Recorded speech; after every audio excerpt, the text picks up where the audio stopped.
Hello and welcome to episode number 3 of the Cringe Carnival, Holmes. This entire episode will be recorded in an offensive, stereotypical Hispanic accent, they say. And if you don't like that, go eat a burrito, Holmes. Nah, I'm just fucking with you. But, man, episode number 2 was just a complete and utter failure. And I'm very ashamed. Because no one listened to it, man. No one fucking listened to it. No one. Just, Jesus, fuck.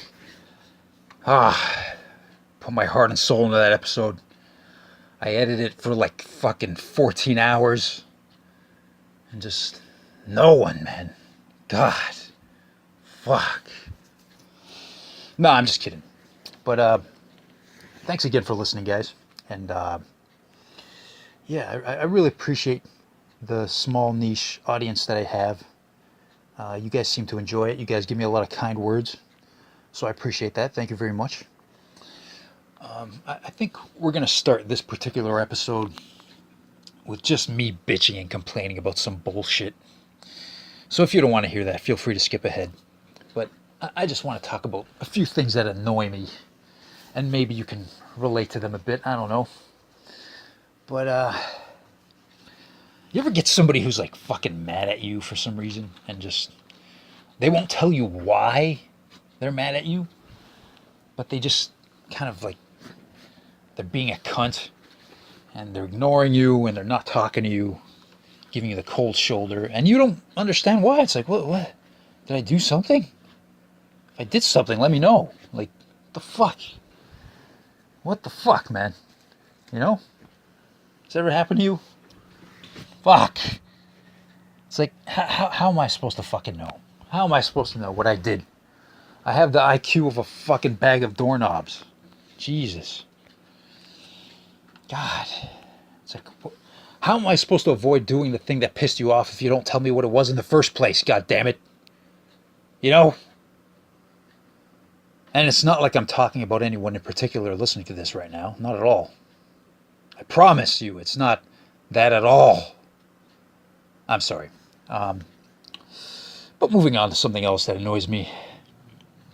You know, you guys go to the gym and you just see fucking weights that people didn't put away. Man, that shit fucking pisses me off. Just especially if like someone was like deadlifting or something, and they just leave a bar with weights on it just lying on the floor in the middle of the gym. And it's like, now I gotta fucking either walk around that shit or put it away for you, you stupid cunt. And it usually ends up being both, because I like having a tidy gym, you know? I respect my gym. It's a public spot. You gotta put your weights away, man. But some people don't give a fuck. You know? I don't know. But that's annoying. And when people fucking talk on their cell phones at the gym too, Jesus fuck, man, that is fucking annoying. Why are you at the gym having a 15-minute conversation on your gay cell phone? Almost as gay as me talking on my cell phone, recording my own voice. Oh, fuck. Sorry, I feel really like complainy today. But, yeah, it's fucking annoying. It's fucking annoying. Now let's move on to something else that fucking annoys me. You know what really has been annoying me lately? My fucking supervisor being goddamn late almost every fucking day. Yeah, man. So I have a new supervisor. He's been working there for like a little under 2 weeks, I guess. And he's generally a pretty nice guy. He's a nice fella. And he seems to have a lot of experience in the industry, I think. You know, in his field, he has a lot of experience, past management experience. Or, yeah, he used to be a supervisor at some other sites, I guess. But, you know, if you don't know, with my job, I basically can't leave until the guy gets there. I can't just leave my spot. It's not how it works. I have to wait for him to get there, and then I can fucking leave. And I'm supposed to be done at 8 a.m., and he's really supposed to be there at 7:45 a.m., but I would be fine with him just being there at 8. That's fine. I'm okay with that. But Mr. Chris, my supervisor, hasn't been doing that. Almost every day since he started working there, it's been like 5 minutes late, 10 minutes late, sometimes 15 minutes late. And I'm just fucking sitting there boiling with rage, just fantasizing about the violent things I would love to do to him. Thinking about punching him in the ribs, just slamming him head first into our nice tiled lobby floor. That would be really fun, but I can't do that. That would be bad. But god damn it, man. So Tuesday morning, I'm waiting for the fucker again. He's late again, and I'm on WireClub in Canada chat bitching about it. And I'm like, okay, I gotta say something. I gotta bring this up to him because this can't keep happening. I have to say something to him. And then Ophelia from WireClub has this nice idea to confront him about it and actually record the audio with my phone for the podcast. So that's what I did. And I'm going to let you guys hear that in a few moments. But, contrary to what many might believe, I'm actually a pretty nice guy, right? So I tend to take a lot of shit from people before I even do anything. I'm not a very confrontational person. But eventually I'm going to have to do something about it if someone keeps fucking with me, like Chris has been. So I just brought it up to him. I'm like, I brought it up very nicely. I said, Chris, you can't keep being late, man. I'm sorry. Just please, why are you being late? Blah, blah, blah. It was just a very nice altercation. But if I have to bring it up a second time, then the second time isn't going to be as nice. So I'm going to let you guys hear that now, but just please keep in mind that I was pretty angry, and I'm actually pretty good at remaining calm when I'm angry. So just listen to how nice and pleasant my voice is while I speak to him. And also listen to his little cunty voice and his lame excuse. All right? Enjoy. Hey, morning, Chris. Morning, how are you? Pretty good. How are you, man? Not bad. So, Chris, man, you've been late like almost every day since you started working here. Yeah, I know. I have to fix my route. I gotcha. Yeah, sorry about that. Still kind of getting a hang of it, or? Yeah, I'm still getting out of it. I apologize. Sorry No, it's about okay, that. man. Don't worry about it. I understand. How was your shift? Everything's okay. Just nothing really going on. So there it is. I know it wasn't much. Nothing really happened there. It was a little underwhelming, but I just thought I'd show you guys anyway, just to let you hear it. Yeah, man. It's like the previous supervisor, man. It was a female, and she was just a very nice lady. She was really good at her job. She was really organized, and she would always fucking come into work like 15 minutes early. She'd be there in at 7:45, 7:45, and that was really nice. And now I'm kind of missing her. She was a good lady. God damn, man. Yeah, my next confrontation is not going to be that pleasant, because I have a feeling it's going to have to happen again. So you guys will probably hear part 2. The day after I brought this up to Chris, he came in early. Not very much. I mean, he was in like 2 minutes before 8. And today, actually, he was like 5-10 minutes late, so it's probably going to happen again. You heard his sorry-ass, shitty excuse. I have to figure out my route. Sure you do, buddy.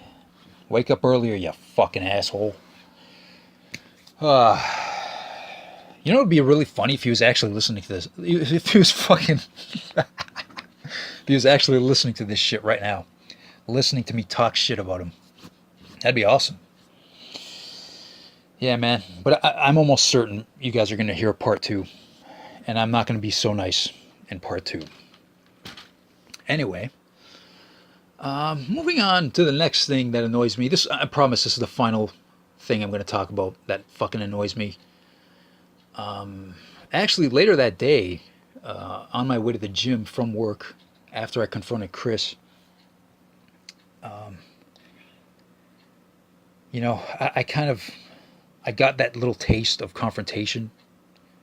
I rarely confront people about anything, and I got that little taste, and it was a little unsatisfactory because, you know, you heard me. I was really nice to him, and I was like, yeah, yeah, I understand, blah blah blah. But I really just wanted to say, fucking stop being late, asshole. You know, there's no fucking excuse for it. So it was like an unsatisfactory confrontation. But so, like I was saying, I was on my way to the gym, and I was almost there. It was just going to be a short bus ride from the subway station to my gym. And there was this old guy standing near the bus stop, smoking a cigarette. Okay, and I've seen this guy doing that several times at that very bus stop. Several times.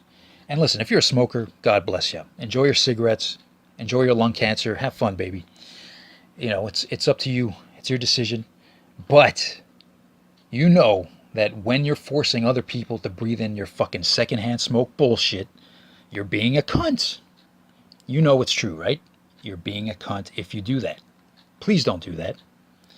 Now this fella, I've seen him do it several times. And like I said, I don't really confront people. I take a lot of shit from people that I don't want to because I'm a nice fella. Anyway, like I said, I had a taste of confrontation earlier on my way to the gym. And it's like it wasn't enough. I needed more. You know, I wanted to fucking get the full taste of it. So that day there was a shit ton of people at the bus stop. You know, it's a busy station. The bus stop was packed with humans waiting for the bus. And I sat in my regular, well, not sat, I stood at my regular fucking spot that I always do. And this asshole was right next to me, smoking his gay cigarette. And I looked at him and I very politely said, hey boss, you mind just walking down a few steps so I don't have to breathe that in, you know? And immediately he refused. He's like this older guy. He didn't give a fuck. He's like, he was just like, oh, I'm away from everybody. And that was complete bullshit. He was like just a few steps away from the actual bus pole. So that was complete bullshit. He was near people, including me. And I called him out on that. I was like, no, you're not. You're not. And at that point, when he refused, I just immediately got pissed off. I was like, I started swearing at him, and I was like, just move fucking down over there. I don't want to breathe in your fucking shit, you know? And he said, oh, well, you came and you stood near me.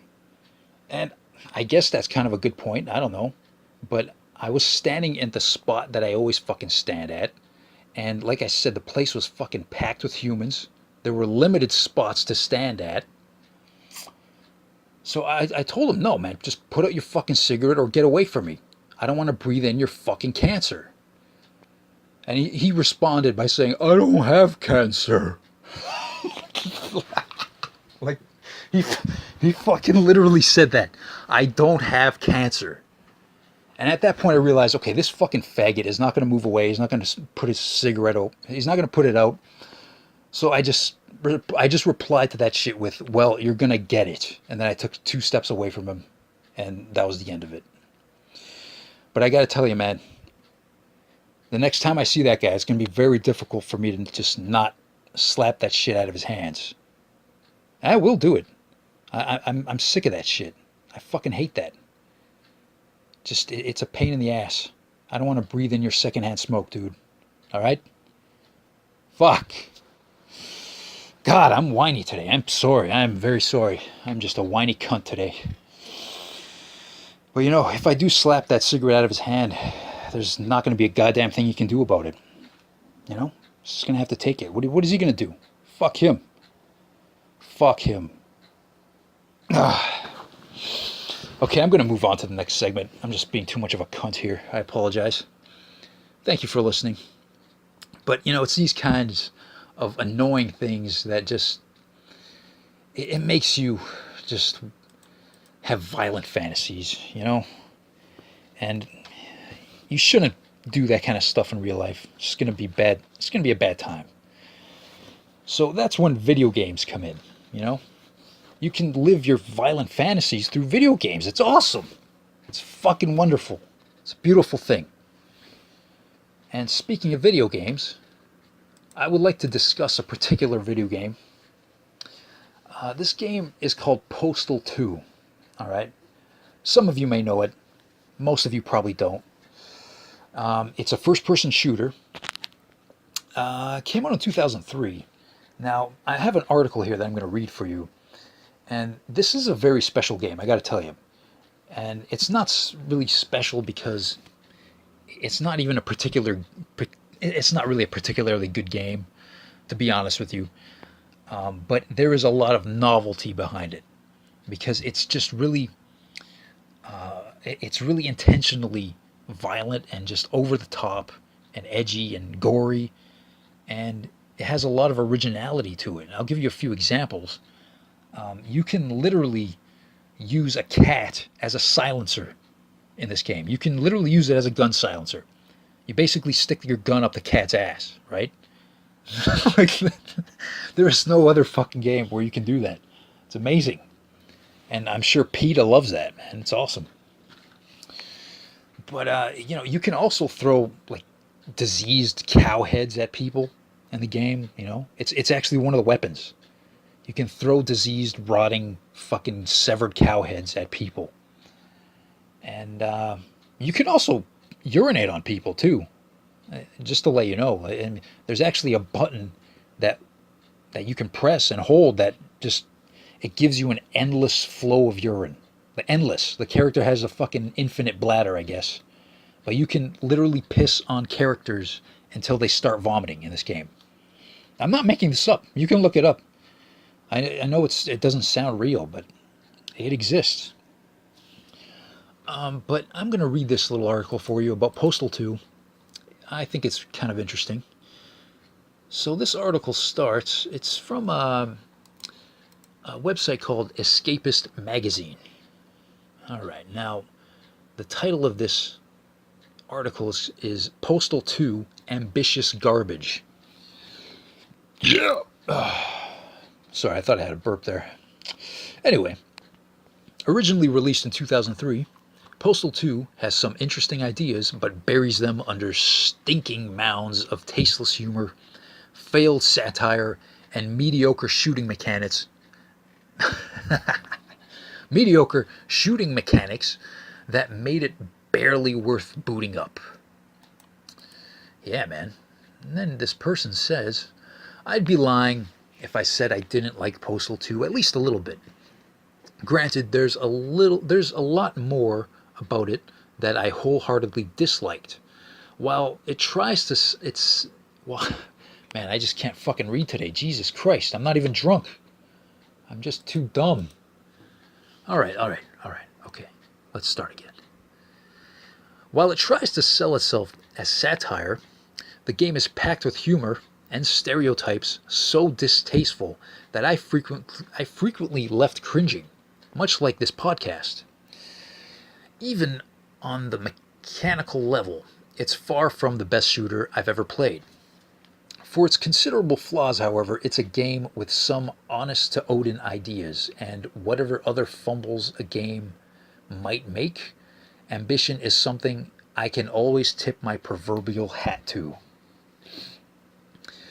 Dropping you into the shoes of the disgruntled trenchcoat-wearing sleazeball politicians and parents group like to imagine gamers to be, the game starts off on the Monday of a week filled with everyday tasks. You'll find yourself faced with daunting objectives like picking up milk, returning library books, and getting Gary Coleman's autograph. That's right, I forgot to mention, Gary Coleman is actually in the game. It's fucking hilarious. You get to kill him. You get to fucking murder Gary Coleman. I mean, what's not to love about that? It's fucking great. What makes Postal 2 interesting is the way it uses these tasks to make a point. Now there's a little screenshot here of a guy in a convenience store using a rocket launcher on a dead body on the floor. Yep. That's the kind of game we're playing here. Yeah, man. There's a bunch of pictures here I'm looking through. The one I mentioned is the most interesting, I think. Yeah, man. Wow, there's a picture of some protesters in a library, and they got a few different signs they're holding here. One says "Think before you read," but yeah, definitely the most interesting sign that they're holding says Hitler wrote a book. Yeah, man. You got to watch out for books. They're dangerous, you know? 'Cause Hitler wrote one. Fuck. Okay, so anyway, moving on, along with this article. Gamers are far from being strangers to the antics of politicians and parents groups criticizing video games on account of the violent tendencies they supposedly instill in the people who play them. Heck, look up any random school shooting in America and you'll inevitably find some pundit suggesting that it's all just a side effect of people playing violent video games. That in mind, Postal 2 does everything it can do. Man, I can't fucking read today. Fuck. Man. Okay. Here we go. Oh yeah. Okay, where are we at? That in mind, Postal 2 does everything it can to nudge you towards violence, but ultimately, it leaves you with enough choice that you can get through a lot of it without firing a single shot. Take the aforementioned Gary Coleman book signing. When you arrive at it, you can kill everything that moves and pick up a signed book off of one of the victims. Alternatively, however, you can just wait in line and accept a peacefully earned autograph like a normal person. The game is rife with moments like this. Lines to wait in, rude people, protesters. It throws annoyances at you left and right, gives you all the tools to destroy them, and then makes it possible for you to not do so. In essence, the game is only as violent as you make it. That to me is absolutely brilliant. In fact, as far as rebuttals to the anti-gaming lobby go, I toss it up there as one of the smartest that anyone in the gaming industry could have come up with.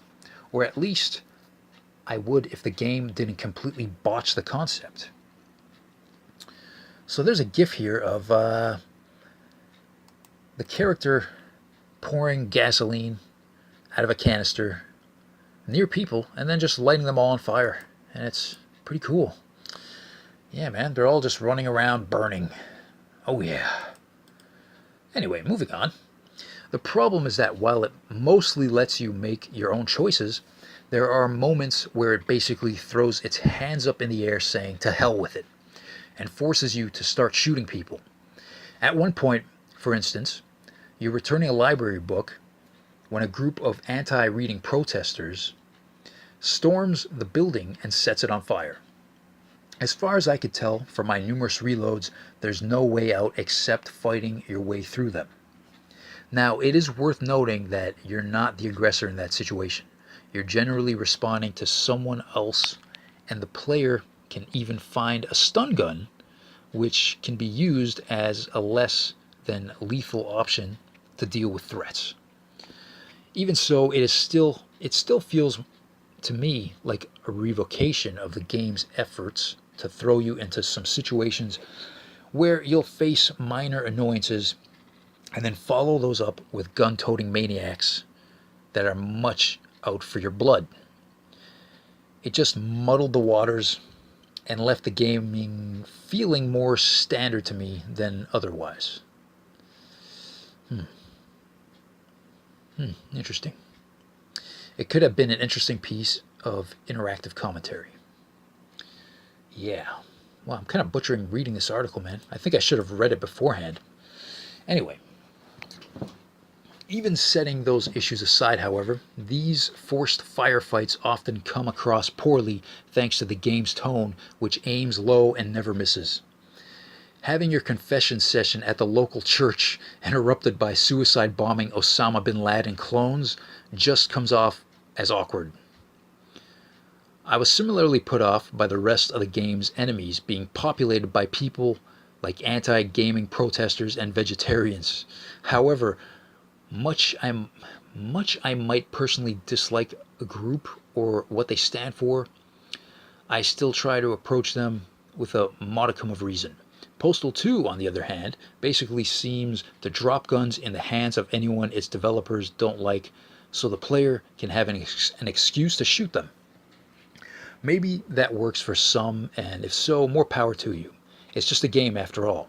For me, though, when it tried this sort of satire, it fell flat. Now, there's a gif here of this guy chasing a woman in a leopard print miniskirt, and he's just chasing her while shooting a steady flow of urine at her. It's pretty wonderful. She's running away in terror. But continuing on with the article, even if I felt disappointed by it pushing me into action, however, I entirely understand why the developers did it. Because as much as I can admire providing choices outside of riddling the world with bullets, I'll be the first to admit that Postal 2 is kind of a bore when you take the peaceful route. It's unfortunate because I'm convinced that playing a normal person doesn't have to be as dull as it makes it. As it stands, however, there's not really anything else to do besides walking around and shooting people. You can explore most of the buildings in town, which is nice, but you'll usually just find more guns. And I hate to say it, but a game still needs to be fun even when it's taking on the lofty goal of examining human nature. Sadly, even when you do cut loose and start blowing the town away, Postal 2 still gets old kind of fast. Some of this stems from the actual shooting having a lot of problems of its own. The weapons, for instance, are balanced so poorly that I pretty much stuck to a few key weapons unless I ran out of ammo and had no other choice. It also bothered me a lot how little aiming at different parts of a foe's body affected them.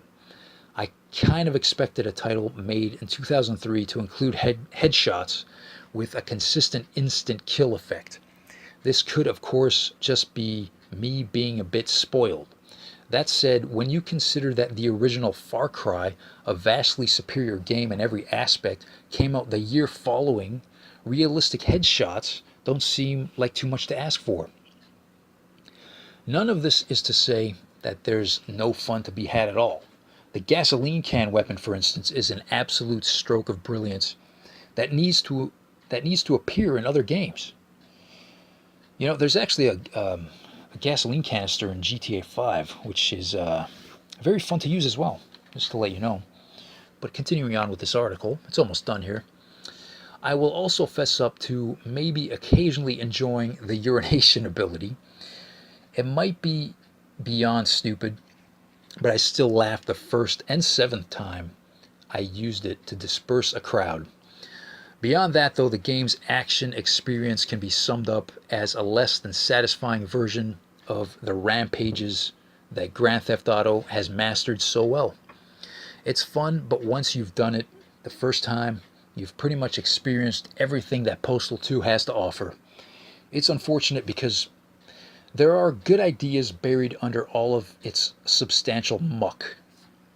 Those ideas, however, aren't worth the $9.99 GOG's asking for it. There are better games out there, more deserving of your time. Go play those instead. Yeah, man. Yep, that's the end of the article. Hopefully you enjoyed that at least a little bit. But what else we got here? Let me look at my notes here. What the fuck is left here? Yeah, I wanted to switch gears here and tell a story that I found on the internet.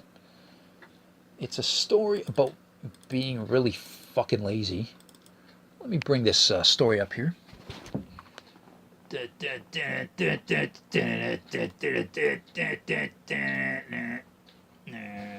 Yeah, okay, I think I have it here. Yeah. Oh, yeah. Okay. So I don't know if you guys can relate to this at all. We've all had lazy moments in life. Now, this is a story about just supreme, incredible, epic laziness. Okay? So I really don't know what website this is from. I don't even remember where I found it, but it just starts off with someone asking, what is the laziest thing you've ever done? All right? Now, some anonymous person responds, And he has a whole story here that I'm going to read for you. Starts off, I was once on a U.S. military ship having breakfast in the wardroom.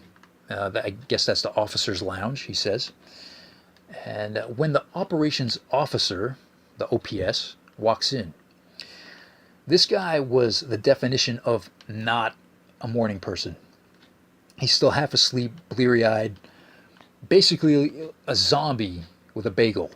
He sits down across from me to eat his bagel and is just barely conscious. My back is to the outboard side of the ship, and the morning sun is blazing in one of the portholes, putting a big bright-ass circle of light right on his barely conscious face. He's squinting and chewing and basically just remembering how to be alive for today. It's painful to watch.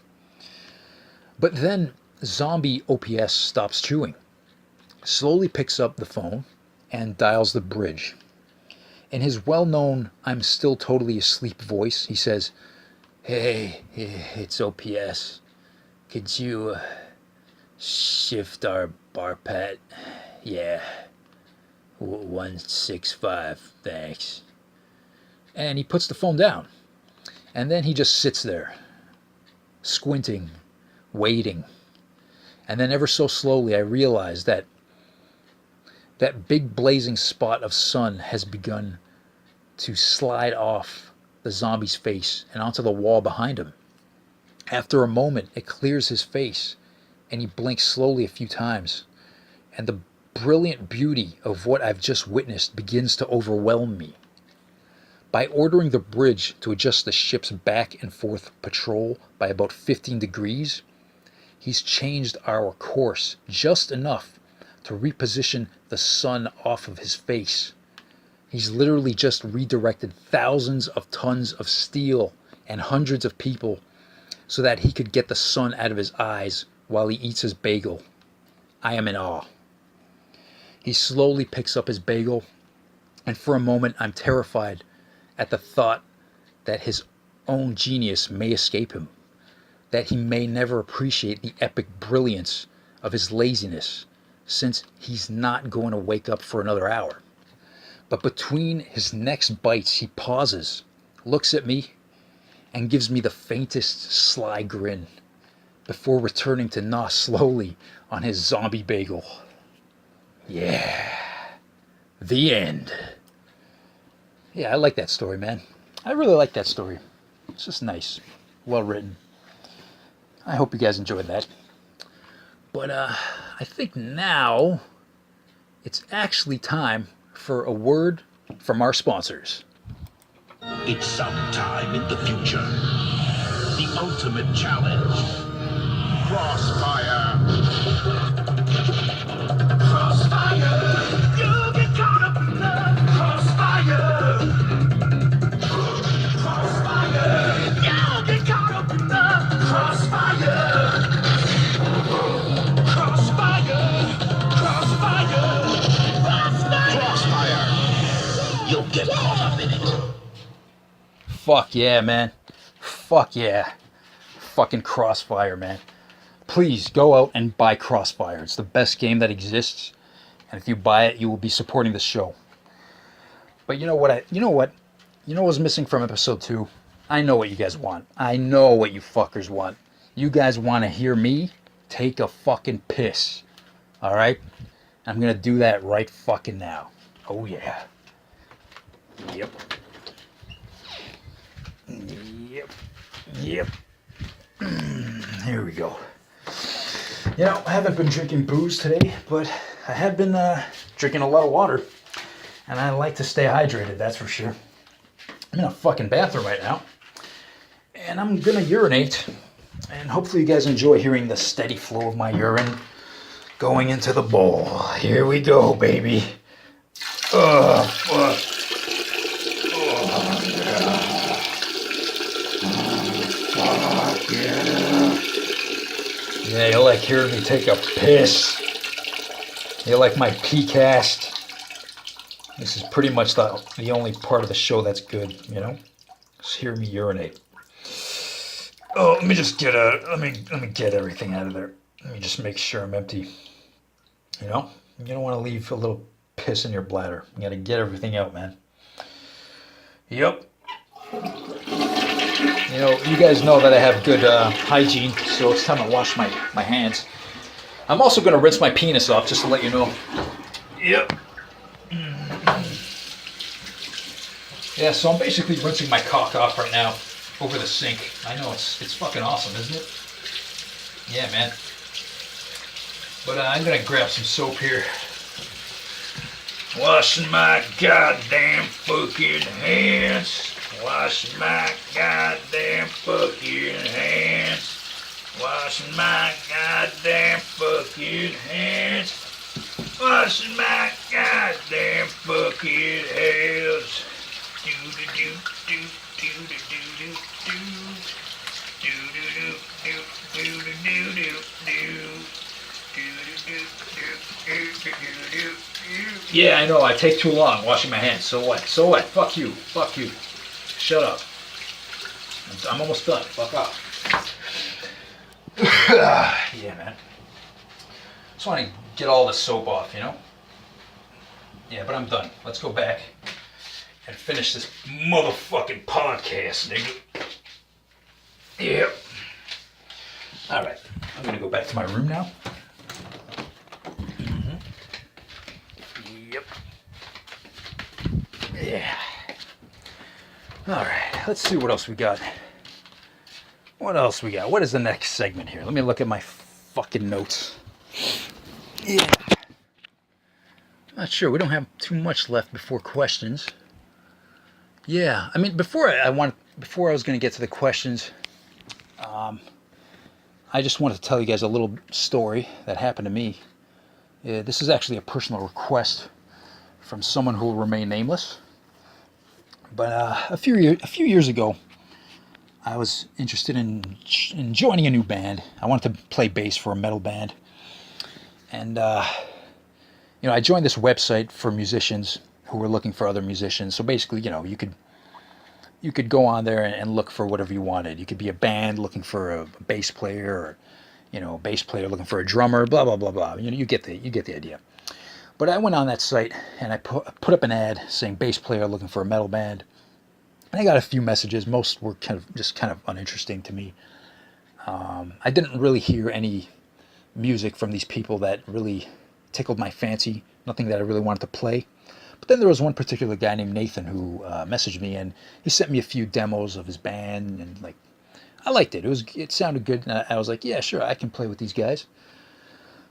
So this guy lived in Hamilton, and we messaged a little bit back and forth, and he was cool enough to actually drive over to Toronto and pick me up and drive me over to Hamilton so that I could jam with them. And yeah, before we headed to his place, we stopped by a liquor store and bought some liquor. I bought this really kind of shitty vodka. It was you can tell when fucking vodka is premium stuff when it looks like water, right? You can tell because it looks clear and it's good shit. But the stuff I bought that particular day was just not so good. Not so good. It definitely wasn't clear. It looked like dirty water, basically. So it was kind of lower shit, But I bought that. Anyway, we go to his place and I meet the guitarist. Nathan was the drummer, by the way. But he takes me to his place and the guitarist is there. And, we're all just sitting around chatting a bit before we jam. So anyway, we get to the jam and we play. And it's good. We were having a good time playing some music. And then eventually at some point, the guys are like, okay, let's take a break. Let's take a little break here. And Nathan starts rolling a joint. So these guys are passing around a joint and getting high. And I'm like, yeah, I can smoke a little weed. And I'm already a little bit drunk, drinking the vodka. And, I got to tell you right now, I'm not a very good stoner. I am not a very good stoner. Weed just does not have a very good effect on me, unfortunately. I can barely keep my eyes open. I can't keep a conversation. I kind of space out. I get awkward and weird. I really shouldn't be around humans if I'm stoned. I got to tell you that. But that particular day, I'm like, yeah, sure, I'll be one of the boys. And I thought like maybe the alcohol would kind of counterbalance the effects of the pot. But nevertheless, I smoked some pot and probably took a few hits too many. And eventually, that shit kicks in and I'm feeling it, right? I'm fucking feeling it and I'm stoned as fuck. And I'm getting weird. I can't really function properly. And these guys, they're like seasoned stoners, right? They're just like, it's like they just had a beer and they're like, they're normal. They're just a little stoned. But me, I'm just fucking ripped. I'm ripped, and they can see that it's bothering me. They're like, whoa, holy fuck. What's wrong with this guy? Are you okay, man? And I was not okay. I was not. I was fucking drunk and stoned, and it became very apparent at some point that I wasn't going to be able to play anymore. We were planning on playing a little bit more, but I wasn't even going to be able to fucking play my bass at all. I couldn't even fucking look them in the eye, really. But at some point, Nathan's like, okay, I should probably like drive this guy to the Go bus station so we can go home. So Nathan does that. He drives me over there. He's a pretty cool dude. Drops me off. And yeah, I go to the fucking Go bus station. And immediately once I'm in there, my only goal is to like find a spot where I could just kind of be alone for a little bit and just kind of get my head together. You know, I wasn't even thinking about buying a ticket to get home at that point. I was just like, I got to be by myself for a second, few moments. Just, I need it, right? So I go into the bathroom, which was empty, luckily. And I go into one of the stalls, right? I go into one of the stalls, chill a bit, sit on the toilet. And I'm just, my head is just fucked. And I'm like waiting for it to go away. And it's going to take a lot longer than I have, I guess. But then I get the bright idea, hey, why don't I lay on the floor for a while? Yeah, lay on the fucking dirty bathroom fucking floor that had who knows what kind of fucking germs on it. But I still had half a mind to like, I didn't want to get my shirt dirty, right? So I took my t-shirt off and yeah, I laid down shirtless on the fucking public dirty bathroom floor. And it was just ridiculous. I was so fucked. And my legs were literally sticking out from the bottom of the stall. So it looked so dumb. And I was just planning on just laying there for a few moments. But, you know how that goes. You do that and then all of a sudden you're fucking asleep. And I don't know how long I was out for. I really don't know. I would estimate like maybe an hour or so. I don't fucking know. But I vaguely remember while I was out, kind of hearing some dude walk in and like kind of talking to somebody else about seeing the dude lying on the floor in the stall because my legs were clearly sticking out. I was very visible.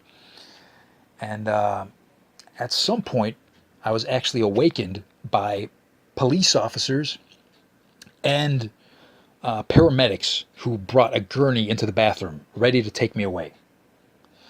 So, yeah, that was fun. I guess they thought like I fucking overdosed or something because I was completely immobile. I wasn't moving at all. And like, who does that? Who the fuck lays on the floor of a bathroom floor to take a nap? Fucking ridiculous, right? But yeah, I guess they thought I fucking died or some shit. But I gotta tell you, those officers were very nice. They were very nice. One of them was a woman, and I guess she kind of saw I was going through like a hard time or something. So she was like, "Hi, how are you? Are you okay?" She was very pleasant, and the dude was cool too. So immediately once I saw cops were there, I got up very slowly because I was still fucked. But I cleared my head enough to be able to function at that point. And I put my stupid shirt on, and I was like, "Oh, hi guys," and they're like asking me questions like, "Are you okay? Did you do any illegal drugs or anything?" I'm like, "No, I came here to play with a band." And I showed them my bass, like, "See, this is proof that I'm not lying. Came here to play with a band, and like, I got a little too drunk, and now I'm here. And yeah, that was pretty much it. They just asked me a few questions, and that kind of let me on my way. And it was an awkward situation, man. Like I had my hands in my pocket and shit. I didn't know where to put my hands. And then the male officer was like, "Hey, buddy, don't put your hands in your pockets. You're kind of making me nervous." And I'm like, "Oh, sorry, boss. So okay, sorry, man." But yeah, they just patted me down and searched me a bit. Just not a big deal, I guess. Let me on the way, and they actually made sure that I bought a fucking ticket for the Go Bus, because I told them I was heading to Toronto. So they made sure I bought one, and then I waited for the bus and went home. And that's pretty much the end of the story. You might be wondering, did I ever play with those guys again? Did I ever jam with them? And the question is yes. Yes, I did actually. I played with them one more time. They were nice enough to have me over again. But eventually we just kind of had to part ways because we came to the conclusion that the travel just wasn't worth it. Coming from Toronto every fucking time, kind of a pain in the ass, right? But that's pretty much the end of the story. Yeah. All right, I think now is the time for the only part of the show that matters, I guess. It's time for your WireClub questions to be answered. All right, let's see what we got here. I am on WireClub right now, looking at stuff. And I got 30 unread inbox messages. So I guess we can dive right into this shit. Oh, I know you guys are excited, motherfuckers. Sorry, I'm being a douche. Okay, let me open this up. Yeah, see y'all sent. Let me see. Boom. No. See y'all received, you fucking idiot. Jesus Christ. See y'all received. There we go. There we go. All right. Let me see. What's the first one here?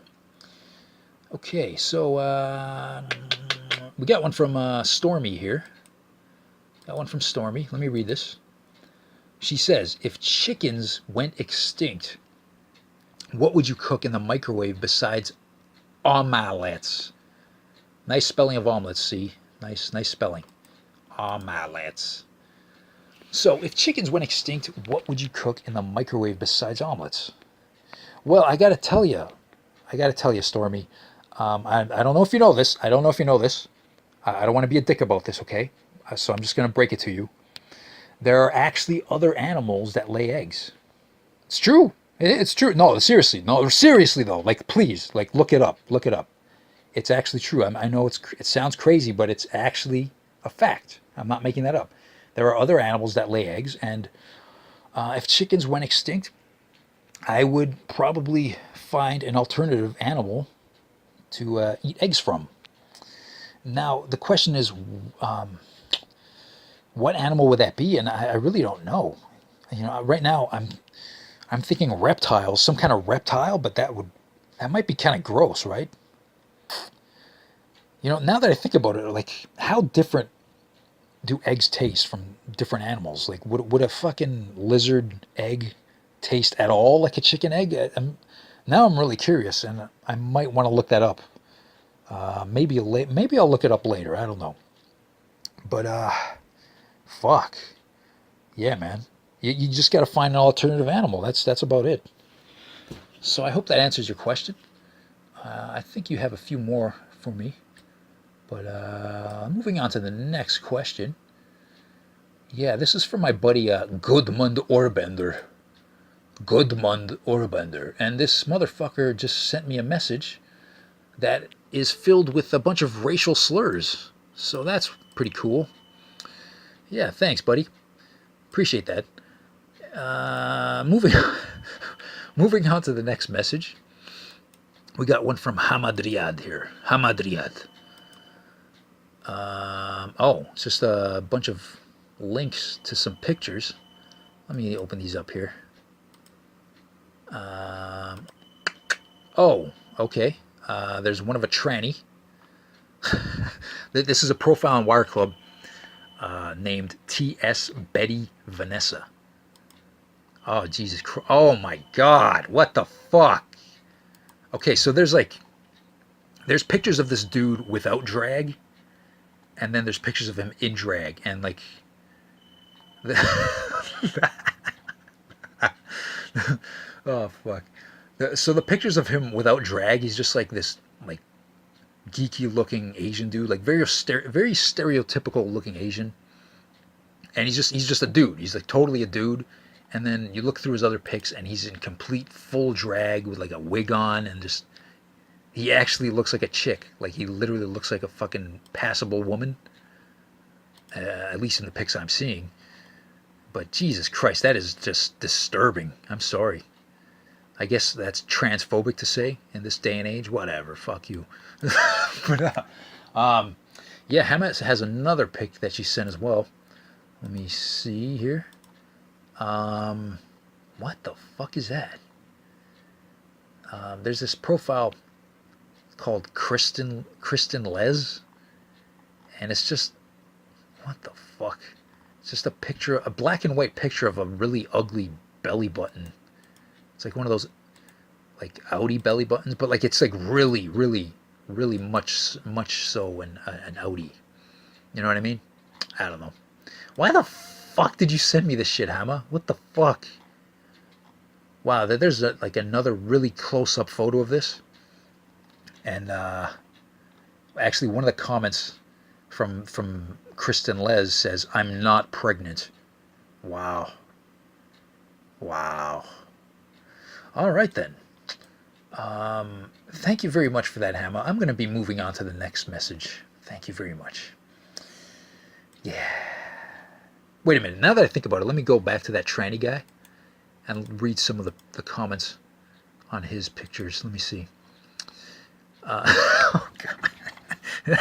Oh, fuck. So the tranny fella comments on his own pic saying, "Who wanna fuck me?"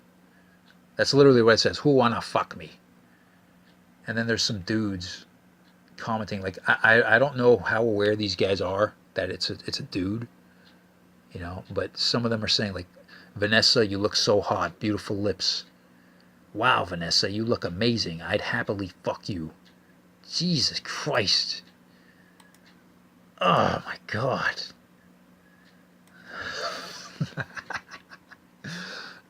Great photo. Gorgeous, in fact. Gorgeous. Love your red lips, hon. Beauty. You all do know what TS means for this. Transsexual. Yeah, so one of these motherfuckers knows what's up. Jim Bowie. Good on you, bud. Good on you, bud. Let him know. Wow. Okay, and then there's actually a dude who responds to Jim saying, "Thanks for the info, Captain Obvious. What would we do without your extensive knowledge of acronyms?" All right, so I guess some of these dudes are very well aware that it's actually a man in drag, and they don't give a fuck. Good for you, fellas. Have fun, boys. Have fun. Anyway, you might want to look that profile up. You might get some laughs out of it. What's it called again? TS Betty Vanessa. Anyway, moving on to the next message. We got a few more from Stormy here. Let's see. If you had to choose between having Kefir's mind or body, which would you choose? You know, that's a tough one. That's a tough one, Rachel. That's right, I used your real name, so what? Fuck. Well, you know, I'm thinking if I had his body, obviously I could put the work in to get into much better shape. But he is pretty fucking fat. Let's just be honest. He is pretty goddamn fat. And you see, the thing is, when you get that fat, even if you work out and you lose all your fat, you get big muscles, you're gonna have all this like leftover stretched skin, like stretch marks and shit. So that's definitely a concern. But oh man, the alternative is just, it's probably much worse. I'm sorry, Kefir. It's probably much worse to have his mind. I'm sorry. I don't know how he got to be like that. Was he born like that, or like, what happened, man? I wonder if he has a disability. I'm really not sure. I also wonder if he's just trolling, you know?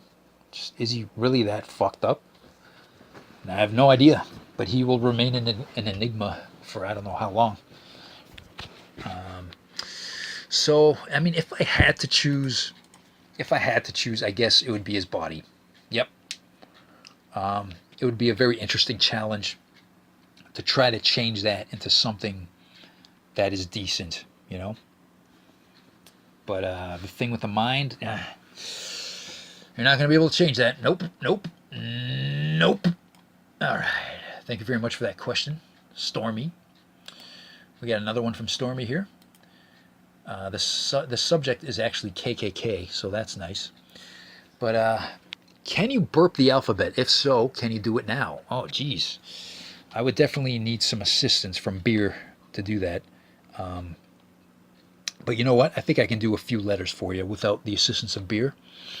Let me try here. Let me try. I do this thing where I can inhale air and turn it into a burp. So let's see what I can do. I might completely fail, so I apologize in advance. Okay, here we go. Here we go. Oh, fuck. See, that's barely anything. Oh, no, I can't. I'm fucked. I'm sorry. Okay, one more attempt. One more attempt. This is gonna suck. Oh, that's all I got. I'm sorry. I'm sorry. I'm sorry, Stormy. We got to move on here. I completely failed. I am sorry. I will commit seppuku, if you know what that is. Anyway, moving on. Moving on to the next question. Let me see here. Let me see. Okay, so Badman Dan seems to be a big fan of the show.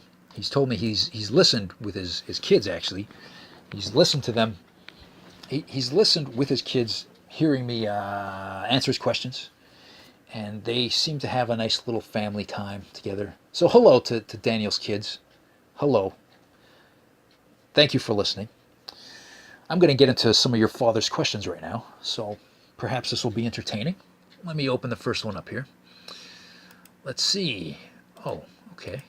How do you feel about transgenders? Oh, there's a nice burp. Oh, wow. Where were you?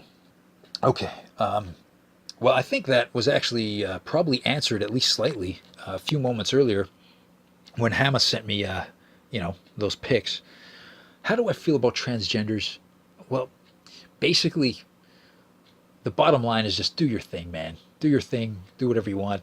Just don't come around me. I don't particularly want to be around transgender people, you know. If I had to be, if it was like a working situation, then, whatever. Just, I'd be very respectful, hello, sir or madam or both. But yeah, that's about it. I mean, fuck. I generally dislike humans in general. So, yeah, transgenders. Whatever, man. Do your thing, man. Anyway, next question here. Next question from Dan. Let's see here. Do think.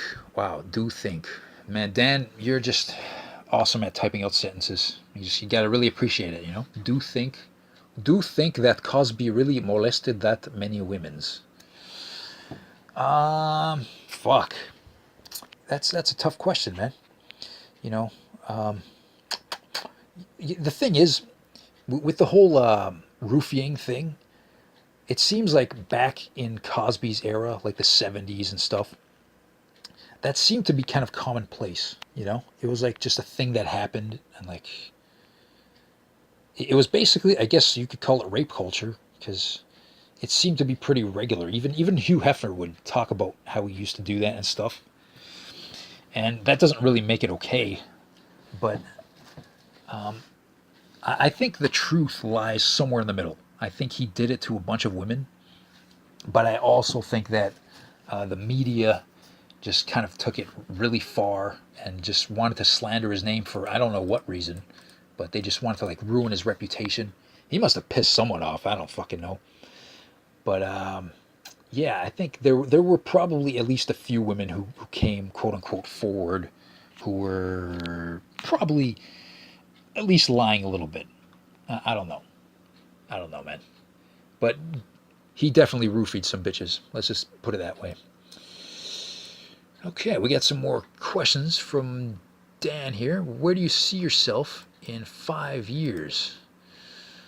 Well, that's a good question. In 5 years, I see myself being 36.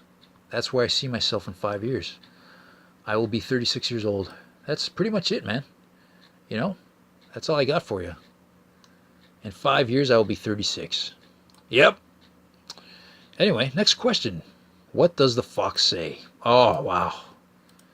Wow, Dan, these are just top-notch premium questions, man. Top-notch premium questions. What does the fox say? Well, you know what? I'm going to answer that. I'm going to answer that for you, Dan. I'm going to answer that because you're a good person, and I like you. And I'm going to answer that with some audio, actually. Here we go. Yeah, I'm going to bring up some audio from YouTube, and you're actually going to hear right now what the fox says. Here it is for you, buddy. Here it is. It's coming. Oh, come on, man. Make your sound, you stupid fox. Oh, you fucker. There we go.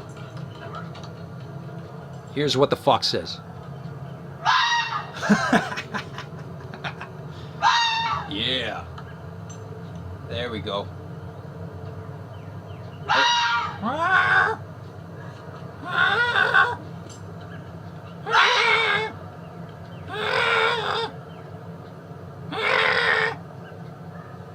Yeah, that's pretty much it, man.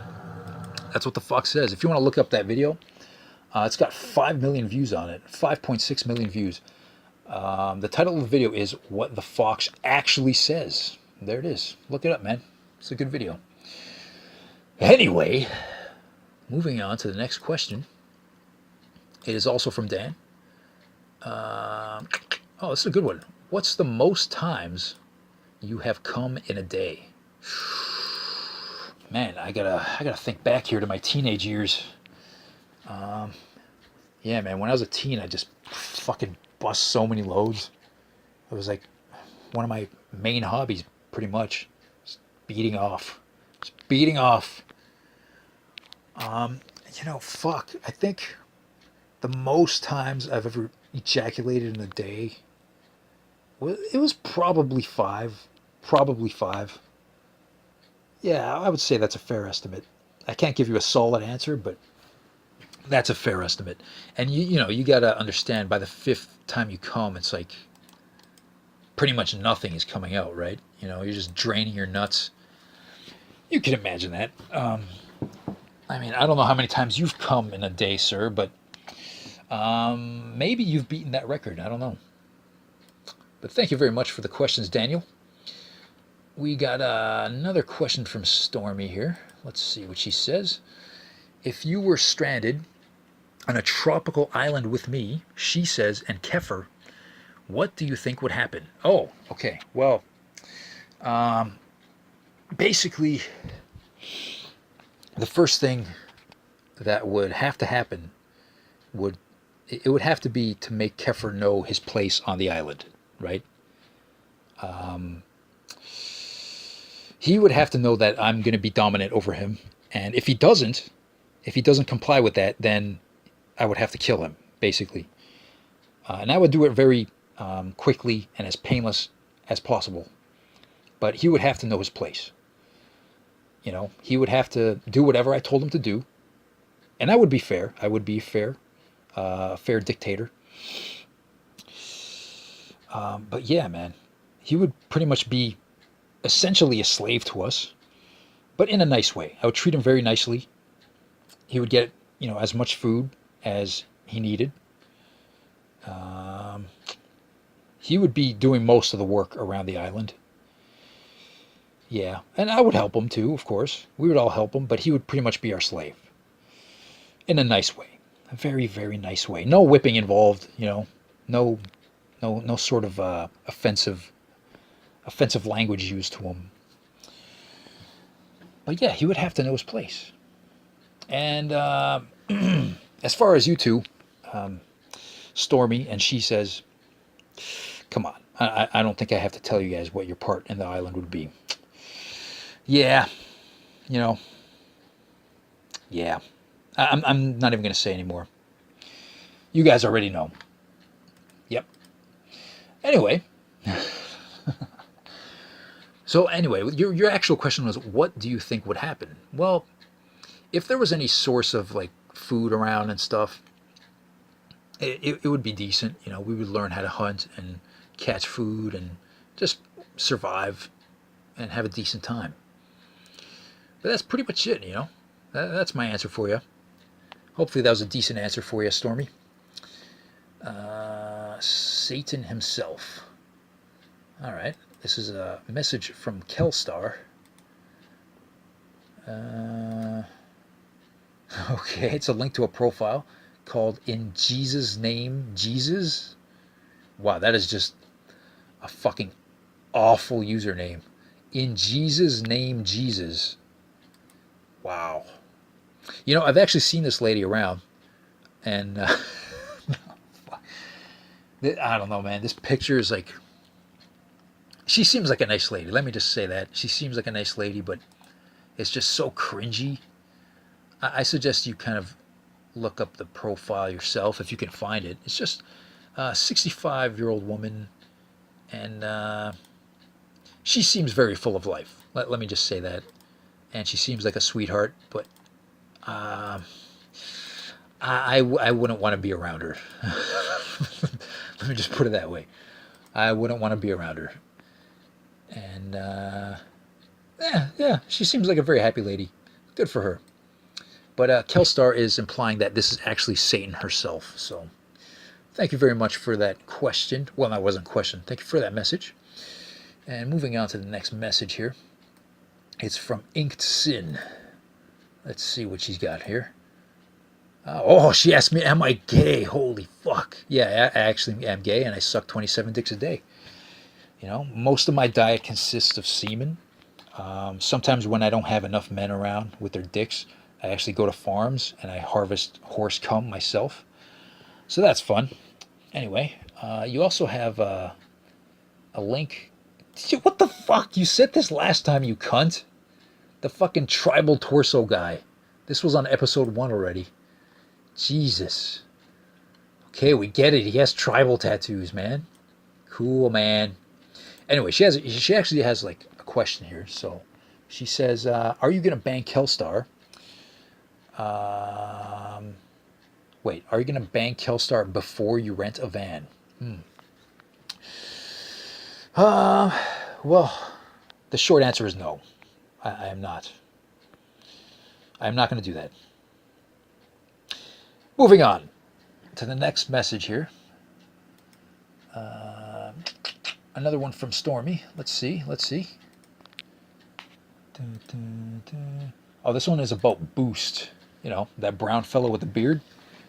He looks like a terrorist or some shit. Sorry, that was very racist of me.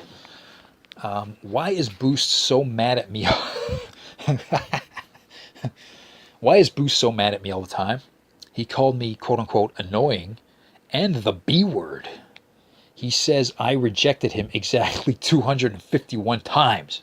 What is his deal? How do I get Boost to like me? Well, Stormy, the quickest and easiest way to get him to like you is to suck his penis. I'm sorry to tell you, all right? I don't think you want to do that based on how many times you rejected him, but that is definitely the quickest. I'm not going to say easiest way because that might be very difficult for you. But it's definitely the quickest way to make him like you. Yeah. But in terms of other ways, I don't know if there is any. He's got too much resentment towards you in his heart. You know, you just hurt his feelings. 251 times rejected. Jesus, Rachel. His poor soul. My God, what have you done to that man? He's just a broken human being at this point. Poor bastard. Jesus, man. Women are such cunts. They're such fucking Cut. Fuck. I'm sorry. Moving on. I apologize for my demeanor here. I'm trying to be a very nice person. We got a message here from Duck Butter. Duck Butter. You know, I still don't even really know who that is. But he says here, questions more serious than urinal cakes this time. Yeah, if you remember last episode, I think it was the last episode, episode 2, he sent some questions about urinal cakes and shit. Anyway, he's got 3 questions here. I assume it's a male, I have no idea. But what's the most useless talent you have? I answered that in the last episode, I believe. Yeah, it was the last episode. I can kick myself in the head. Yep. And yeah, if you want to listen to that answer, you can go back to episode 2. And second question, what's something your brain tries to make you do and you have to will yourself not to do it? Oh, that's easy. Fucking staring at chicks, you know? Staring at chicks. Just, I really make a point to not look at chicks when I'm in public, because I feel like it's rude, and you know, I don't want to make them feel uncomfortable with some stranger checking them out, because I'm a nice person. But a related story to that, I was actually once at the gym, and I was sitting on the butterfly chest machine, if you know what that is, right? Doing some sets. And then this fucking girl, like literally fucking gets on her knees in front of me in yoga pants with her ass sticking in the air. Literally right fucking in front of me. Like, I could almost like literally stare into her asshole at that point. And it was very tempting to stare, but there's people around and shit, and I don't want them to see me staring and be like, oh, this guy's a fucking sick pervert or some shit, you know? So I'm like looking to the side, looking at the ceiling. I kind of felt uncomfortable. But I do get the feeling that she did it on purpose, you know? I don't want to sound arrogant, but it definitely felt like she was doing it on purpose, at least subconsciously. But if it was just me and her, I would definitely be 100% staring. Yeah, just to let you know. So the third question from Mr. Duckbutter is, if you had to change your name, what would your new name be, and why would you choose that name? Interesting. You know, I've always liked the alias Will Kilmore. I think that's a cool name. Will Kilmore. That's a badass name, man. You know? I think I would go with that. Or like when fucking Homer changed his name on The Simpsons to Max Power. That's a nice name. He was inspired by a fucking blow dryer, man. Hell yeah. Shout out to The Simpsons. Classic episodes, man. Thank you very much for those questions, Duck Butter. Those were much better this time, so thank you very much. I appreciate it. Now we got some more questions from Badman Dan. He's got like 25% of the questions here. I'm probably overestimating, but let's see. Have you ever done anything heroic in real life? Oh, actually, yeah. I think I actually told this story in Canada chat once. I was on my way home from the gym, and then there was some Asian girl standing next to me, and there was some drugged out loser on the bus, like freaking out, and he was like harassing her. He was like, she had like a ponytail, and he's like behind her flicking her ponytail. And at first I didn't really think of anything of it. I didn't realize what was going on. But then I looked over and like saw how fucked up he was, and saw that she looked uncomfortable, and like he was just basically bothering her. And no one was doing anything. They're just like fucking staring like faggots. So eventually I'm like, okay, fuck, I gotta stop this faggot from... And sorry about using that word anyway. I hope it doesn't offend you. I like using it a lot, actually. But yeah, I gotta do something at this point. So yeah, I just basically got in between them, and I'm like, stop. And yeah, basically made him get off the bus. And he missed his stop too, and he was pissed off about it.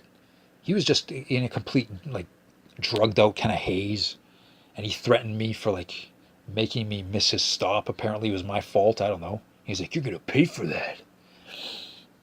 And yeah, eventually once I stepped up to help this chick, like everyone else kind of came to my aid as well, and they're like telling this guy to fuck off.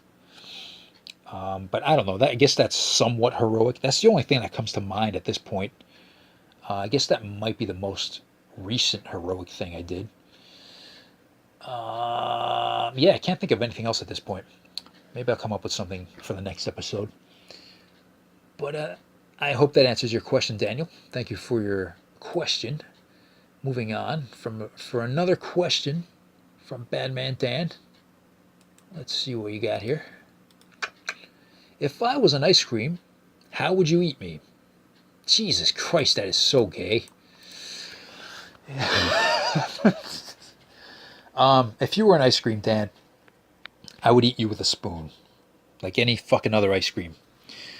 You know, I'm not all about that cone bullshit. You know, putting ice cream on a cone and like licking it and stuff. That's really lame. Just fucking use a spoon, man. Be an adult. Use a goddamn spoon. All right. Another question from Badman Dan. This might be the last one from Badman Dan. Let's see.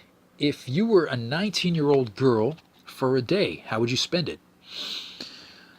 This might sound gay, but I would probably just have sex with a lot of dudes. Yep. I would just have sex with a lot of dudes.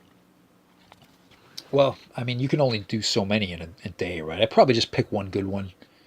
And, yeah, just do him until he tired out. And, you know, I understand that sounds really gay, but you got to understand that if I actually was a 19-year-old girl, I would actually be attracted to dudes. And I would want to have sex with them. So I think that would be the best way to spend it. Yep. Also, of course, touching myself very much. And, you know, all the typical answers guys will give you. Thank you very much for those questions, Dan.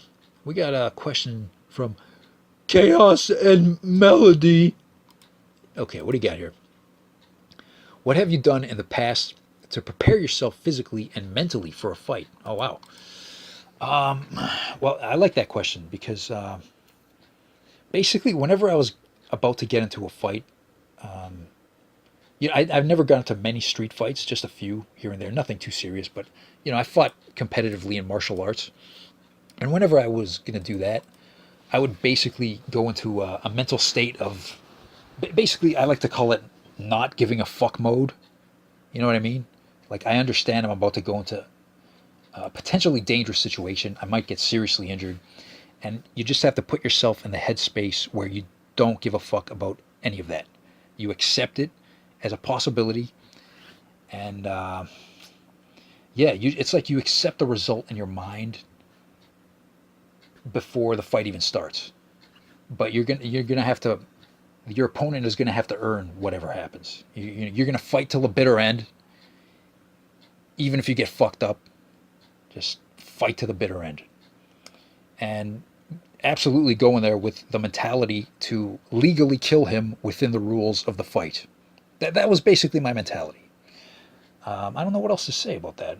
Yeah, it's like, you know, that the people watching and stuff, it's like you just put them out of your mind. It's like it's just you and the other guy in the ring. That's it. I don't know what else I have to say about that. I think that's pretty much it. And then you got another question here that says, leading up to the moments before you meet your match, what is going through your mind? Yeah, I think I pretty much answered that already. Yeah, it's just you're going in there to try to legally end his life, basically. It's very unlikely that it's going to happen, but that is my mentality when I go in there. You go into not giving a fuck mode, and you're trying to legally kill him. Yep, that's it. Thank you very much for those questions. Thank you very much. Moving on to a question from Liebstrom. Liebstrom, the German communist chick. All right. discuss the problem of sexual harassment on WireClub, including but not limited to the underlying obligations of Wire Daddies buying you games on Steam. It's a very intricate question here from Miss Leibs. Okay, well, the problem of sexual harassment on WireClub, I can't really speak too much on that topic. That's more of that's more something for the women to answer, because if you're a woman on the internet, you're basically gonna just have a bunch of fucking cocks flying at you all fucking day, because that's just how it is. Dudes are gross, and dudes just they want to put their penises in wormholes, and they get excited. They send unsolicited dick pics, etc., etc. Like, oh, can I fuck you? I want to fuck you. Can I fuck you, please? Please, I want to have sex. That's how it is. I know. I understand. And the real moment that I realized this was when I was a teenager, and I made a fake profile of an attractive female on a website called Meet Me in TO. Right? I did that, and immediately my inbox was just flooded with fucking horny dudes, and like it was really interesting to see the various ways that dudes try to get some action on the internet. Some were just complete assholes, and some would be really nice in their beginning message, and then when they didn't get a reply, they'd fucking send another one, bitch. I'm sure that's something you guys get all the time, you ladies. Fucking bitch, didn't respond to my shit. Fucking stupid whore. Won't even suck my dick. Fuck. I'm sure that gets really annoying. And I guess I can understand why a lot of women just become total cunts. Because it's like a defense mechanism, right? They're always dealing with that shit. So they just become cunts as a way to fucking filter out all these assholes. And it probably doesn't help too much. But your second part of this question says, the underlying obligations of Wire Daddies buying you games on Steam. For those of you who don't know, she's actually referring to Zendrick buying me video games on Steam. If you don't know what Steam is, then fuck off. But yeah, man. So what? So what? So what, man? Fuck you. Let me have a sugar daddy, all right? I deserve it. I'm a fucking nice guy. And guess what? I fucking bought games for Zendrick as well. I don't know if he's played them, but yeah, man. I will buy more for him. So what? Women, they often seem to be like fucking intimidated by a fucking bromance, They're like, oh, these guys are fucking friends? What the hell, man? Why are you guys so gay? You guys like each other's dicks? You guys are fags for being friends. Anyway, I'm getting really too retarded here. I apologize. I'm going to move on to the next message here. This one is from my buddy, Gudmund Orbender, who I guess I'm also gay for as well, right? Anyway, this is about Philip Seymour Hoffman. And he asks, when are we going to watch the movie Happiness? You know what? You can actually probably come over next week, and I'll download it, and we can fucking watch it. How about that, motherfucker? Yeah, motherfucker. You're listening to this right now, and you're going to come over next week. Most likely. It's not set in stone, though. I'd say like 90% it'll happen, all right? Thank you very much for the question. I'm going to move on to the next message here. We got a couple from Bad Sal. Let's see here, buddy. What do you got? Okay. I have been eating sanguises for the past 10 days. I started getting a really enlarged stomach and intestinal pains. So I went to the doctor. The doctor found a bolus of sanguis parts, including, but not limited to, 2 different types of sanguis meat, bean spread, 2 types of cheese, 2 types of breads, The doctor removed the 6.5-pound bolus from my gut, and I asked if I could keep it. What should I do with the bolus?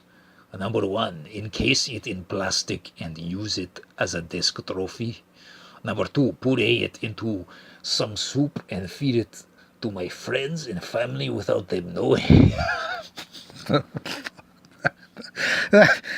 Oh, fuck, Sal. I couldn't even keep up that stupid accent, man. Your shit just makes me laugh, dude. Oh, boy.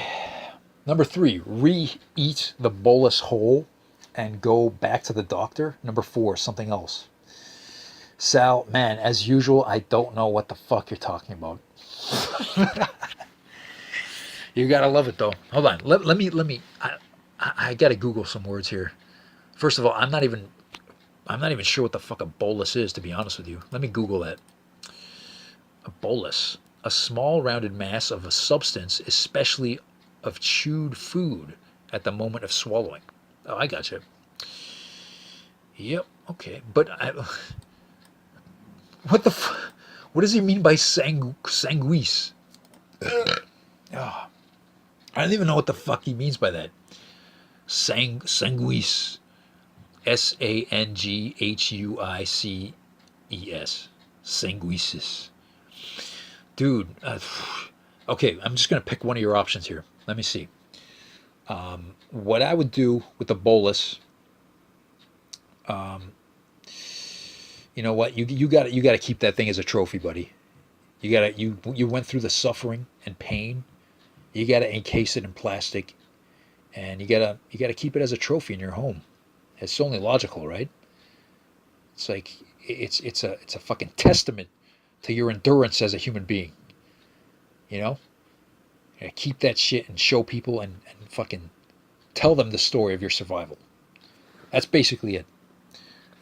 Thank you very much for that message, Sal. I hope your next one here doesn't hurt my brain as much. Let me see what you got here, buddy. Bad Sal, another message.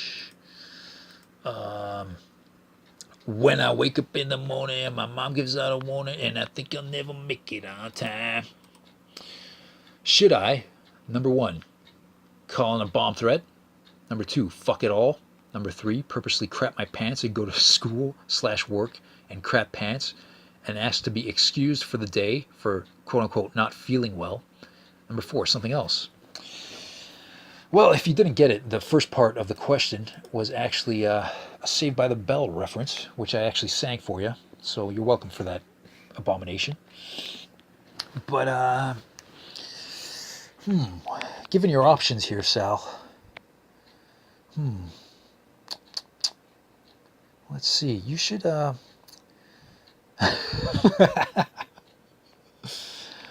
think you got to go with the crapping your pants option, man. You know, like why not?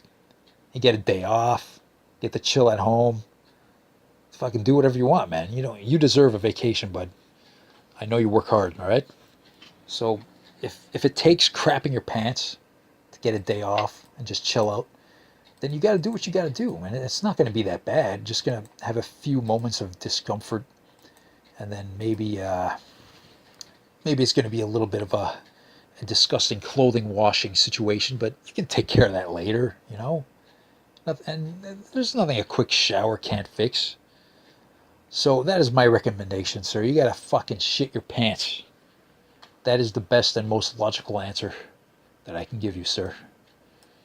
Anyway, we got some more messages from Kelstar here. Dun, dun, dun. Oh, they're actually Vocaroos. So let me turn up my volume here so we can hear her voice. Let's see what Kelly has to say. Let me go to this link. Vocaroos.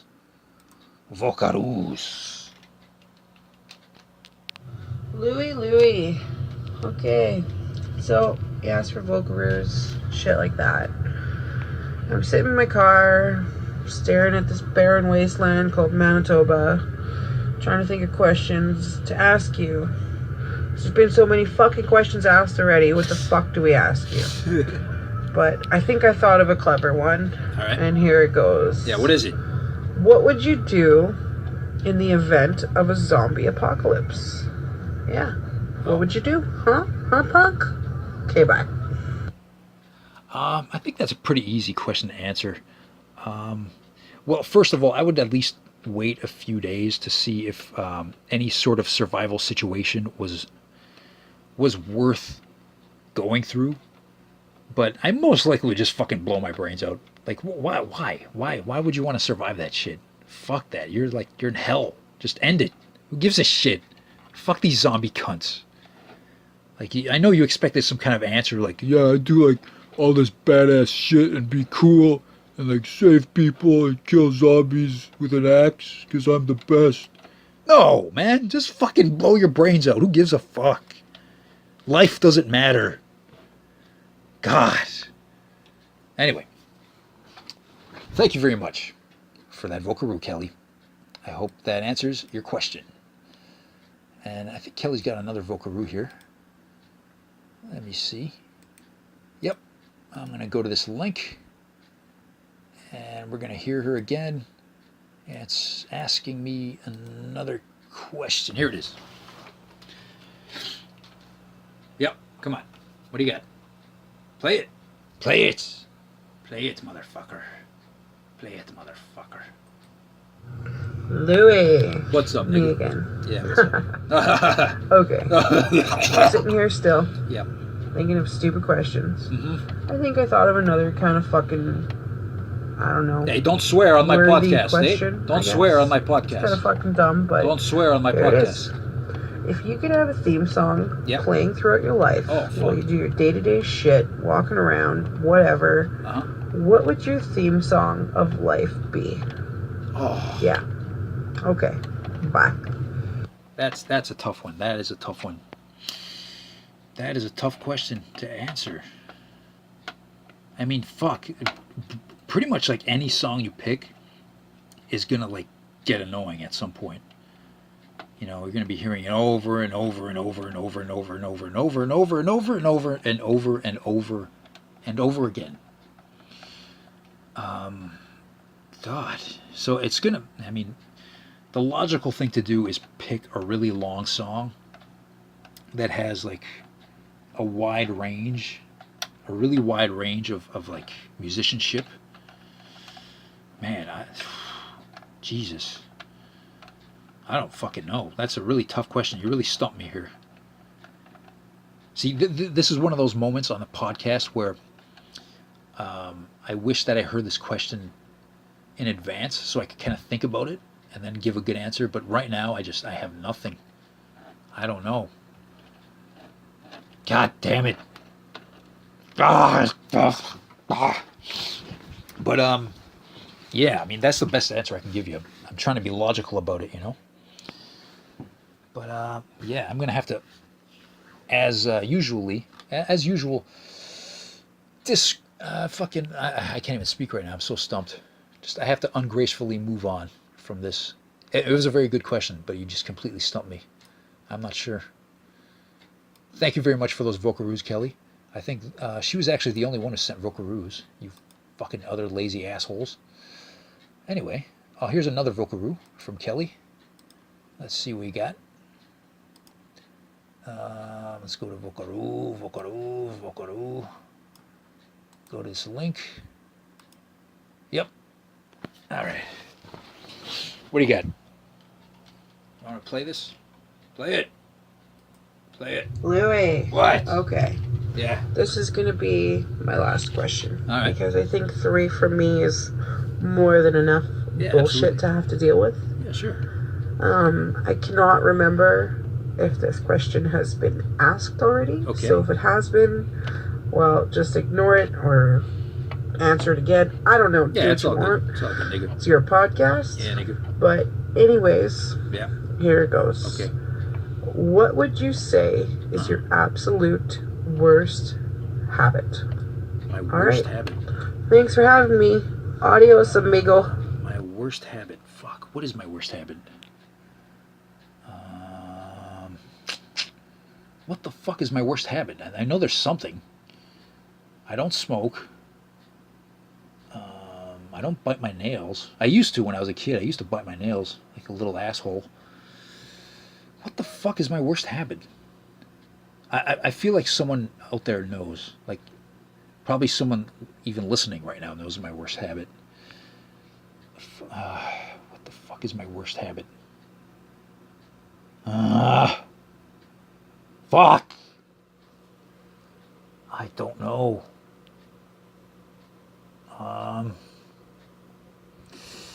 You know, I was thinking I was going to say jerking off too much, but like I've kind of cut back on that in recent days, recent months. I really don't know. It's another question that might have just stumped me. What the fuck is my worst habit? I don't know, man. Fuck. God damn it. I don't know how to answer this, Kelly. You gotta ask other people. I bet there are people on Wire who are listening to this right now who could give you a good answer to what my worst habit is. So you should go ask them. Anyway, I gotta move on. I'm fucking stumped again. You'd think I'd know what the hell my worst habit is, eh? Jesus Christ. God, I'm dumb.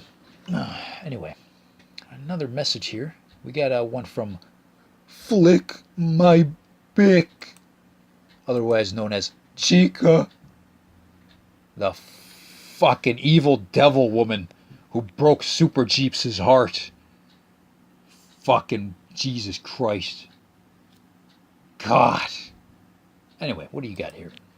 Wow, this is a long message. Okay. What do you got here? You aren't around for daytime chat, so I'll set my first question up with the story of how it came about. I was doing some spring cleaning a few weeks ago and found a pair of white-framed Oakley sunglasses. Out of the goodness of my heart, I offered to mail these sunglasses to Keffer for free, so he could retire his Red Dollar Store sunglasses. I explained to him that Oakley's might help with his image and score him some chat pussy, but he refuses to give me his mailing address. I've asked him why, but he doesn't really have an answer. So I'm asking you, Louie, why? Am I that sketchy, untrustworthy? Is he afraid I'll track him down and sodomize him in his sleep? Afraid I'll send Christmas cards every year? Who doesn't like Christmas cards? My feelings are really hurt over this. Oh, man. Well, you see, the thing is, Keffer is a mystery wrapped in a riddle, wrapped in an enigma. Just, he wants to remain mysterious. You can't take offense to that. Please just don't take it personally. He wants to have a secret bat cave. And just, please don't be offended by his refusal to give you his address. You can't be. Don't be sensitive like that, all right? It's nothing against you. He has his secretive ways. He lives in a shack in the woods eating paint chips all day. So don't get mad at him, okay? Like, leave the guy alone, man. Fuck. All right? And in terms of the sunglasses, it's really not going to help much. It's not going to help much, and you know that. But it might help a tiny bit. Anyway, I think. Hold on. Let me fucking let me Google these Oakley sunglasses because I have a kind of a vague idea of what she's talking about. I think it's like those really like douchey looking sunglasses, but I gotta see some pics here. I gotta see some fucking pictures. Let me Google this. Oakley sunglasses. I'm trying to copy and paste, but my mouse is being gay. Oh god, these are fucking awful. These are just fucking douche glasses. Ew. Oh god. If anyone at home listening to this like owns one of these, I'm sorry, I'm not judging you too harshly. I just gotta ask why. Like why? I don't know, man. Not my thing. Anyway. Yeah, those definitely won't suit Keffer, and you know that. You know that. Come on, I don't gotta tell you that. Those are not Kefir style, man. Kefir style is like fucking $8 fucking shitty ass sunglasses that he can get at a dollar store, man. That's the shit. Even Kurt Cobain wore those, man. Come on. Anyway, she's got another question here. When I run without a sports bra on to support what? When I run without a sports bra on to support my breasts, it's uncomfortable and painful. When men are freeballing and have to run, is that the same uncomfortable, painful sensation while the cock and balls are flailing around? You know, I've never experienced that, no. I mean, my dong isn't really fucking large, but I would imagine it'd be the testicles, right? That would be the main problem. And my testicles are decently sized. And, you know, I guess they flop around and stuff when I run, but it's never really been a problem. I don't know why. Because now that I think about it, that doesn't even make any sense. His nuts are pretty sensitive. If you just like flick them, that's going to fucking hurt. But Jesus, I don't understand why running doesn't affect them. Yeah. I don't know. It's mind-boggling, really. I don't get it. Anyway, she's got a third question here. Do you fap while listening to the Vocaroo Sal posts sometimes, or is it just me? Well, I've heard several of Sal's Vocaroos, and I definitely do say too much, so sorry about that. But yeah, Sal's Vocaroos are pretty nice. But his videos back in the day were the shit. He used to post several videos. I actually watched the man shower with his dog. There was no nudity that was involved in the video. It was cut off at the waist, so you couldn't see his dong. But he showered with his dog, and it was pretty entertaining. Especially since it was very apparent that the dog was not a willing participant. Oh, fuck. But yeah, man, Sal's the man. His Vocaroos are very entertaining. And thank you very much for those questions, Chica. And I apologize for my comments about you and Super Jeeps that I said earlier. I didn't mean them. Just fucking around. Just fucking around. All right. We got some questions from Jono, who for some fucking reason is now called Anti-Mullet. Jesus Christ, you assholes and your gay usernames. Oh my God. Okay. Who took that one picture of you giving the middle finger? Oh, that was my last girlfriend. That was several years ago. She took the picture of me. Yeah, I think I was like just still waking up or something, and she was being a bitch, and she photographed me, and I wasn't happy about it. And I'm definitely exaggerating the emotion in that picture, as you can probably tell. But yeah, I was annoyed that she was photographing me. And if you look closely to the side of the bed, you can actually see her little plush Sailor Moon toy upside down next to the bed. Yeah. So that's basically the answer to that question. By the way, she was a fucking feminist. Yeah, just to let you know. Another question from Jono here. What is your favorite thing to do while drunk? My favorite thing to do while drunk is to watch athletic men in underwear beat the shit out of each other and wrestle with each other on the ground while sweating gaily on top of each other. Yeah, basically, watch UFC fights, hang out with some buddies, watch some knockouts. Yeah, man, that's my favorite thing to do while drunk. That's the shit. That's the shit. Hell yeah, nigga. Anyway, thank you very much for those questions, Jono. And we got one from Lacar.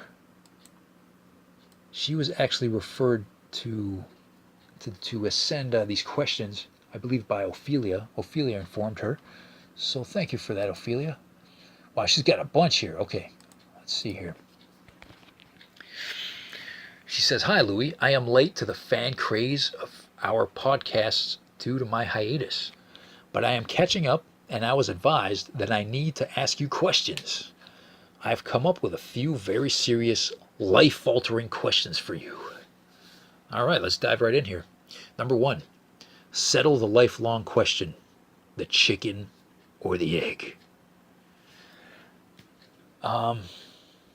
Well, I'm gonna answer this question by quoting Mr. Louis C.K., the stand-up comedian, who's kind of in a scandal lately, if you don't know, about some stuff that he did that you can search for yourself. And I'm kind of paraphrasing here. I don't remember the exact quote, but he says something along the lines of, he's answering that question, and he says, "What came first, the chicken or the egg?" An egg, of course. It just makes sense. An egg came first. But then what did the egg come from? Came from a chicken, you fucking idiot. Yeah, that's pretty much it. That's my answer for you. Question number 2. Do you think Iran will laugh at Trump and build a new nuclear bomb? Oh, of course. Of course, they don't give a shit. Fucking, they're gonna do their thing, man. They're gonna fucking do their thing. They don't give a fuck about that orange cunt. He's not gonna do shit to stop Iran. And yeah, that's pretty much my answer for you. Question number 3. Do you have a bomb shelter? If so, what kind of food do you have stored? I have a personal bomb shelter built in my backyard. It's actually built out of 78% tennis rackets that I just, shitty old tennis rackets that I bought on eBay for really cheap. And the rest is just made out of firewood. So it's a pretty good bomb shelter. It's like, I would rate it like a 7.3 out of 10. And it's just filled with dog food because, I mean, it's really cheap and it doesn't really go bad. And you don't need a can opener either. You can just open up a bag and just dive right in, So I mean, just to let you know, I'm all set for the apocalypse. So,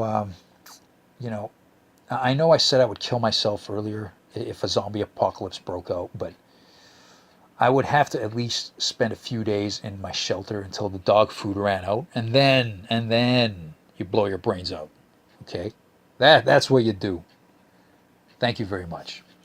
Question number 4. Why are you gay?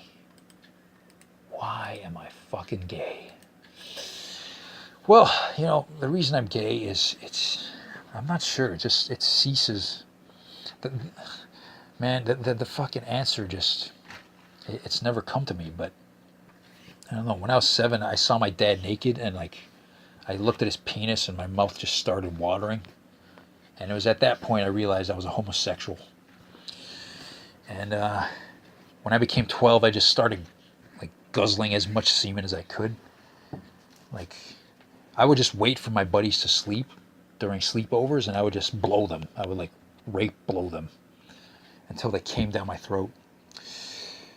Yeah, man, I mean, it's crazy. I've had a crazy life, But I'm not sure why. I don't know why I'm gay, but I am definitely a flaming homosexual who likes giant cocks. Question number 5. I know you say you're not gay. I know you say you're not gay, but I saw the no homo comment on Dan's picture, and it leads me, quote, and in brackets says, and I'm sure others, to believe that you may in fact be gay. Yeah, well, I joked earlier about the cum guzzling thing, but the reality is I'm very secure in my sexuality, and I'm not afraid to tell a man that he's handsome. I know a lot of people will see that and they're like, "Oh, Louis gay. He's saying that a guy is good looking. What the fuck?" But I mean, that's just like saying the sky is blue. He's a handsome dude. He's a handsome dude, and I'm not afraid to say it. I just wanted to give him a nice little compliment. So what? Fuck you. I'll fucking compliment as many handsome men as I want. So what? Fuck you all for thinking I suck penises. Motherfuckers. Anyway. Question number 6. Where do you think all the missing Aboriginal women and men are? Missing Aboriginal women? What the fuck? I wasn't aware there were missing Aboriginal men and women. Hold on, where is Lakar from again? Edmonton, I think. Let me just confirm this. She is from Milk River. Is that actually where you're from? What the fuck is Milk River? Milk River. So I'm assuming that there are not many Aboriginal natives in that area. I don't know. I don't even know where that is, man. But they're definitely not missing. I never heard of any missing Aboriginals. I've definitely seen them around Toronto, and they like to get drunk. They like to get rowdy. And their systems, man, they're not like accustomed to alcohol. Just the white man really fucked them over with that shit. Gotta tell you. But let's see. Number 7. What is your most prized possession?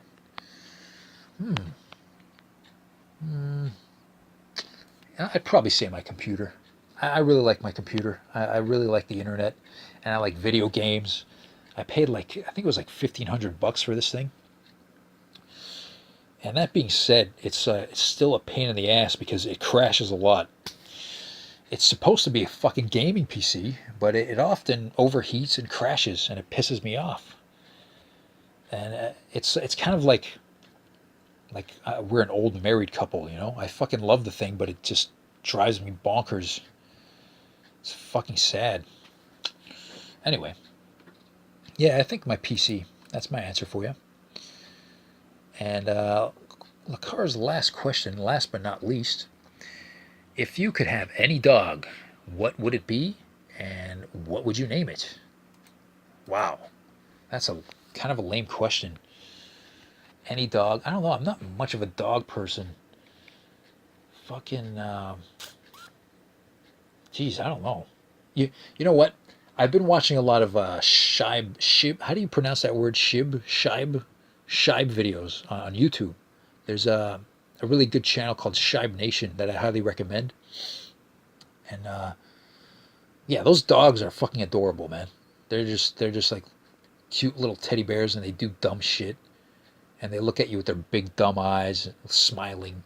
They're fucking adorable. I think I would pick a Shibe, or however the fuck you pronounce it. You know those dogs, right? They're like Japanese bred dogs.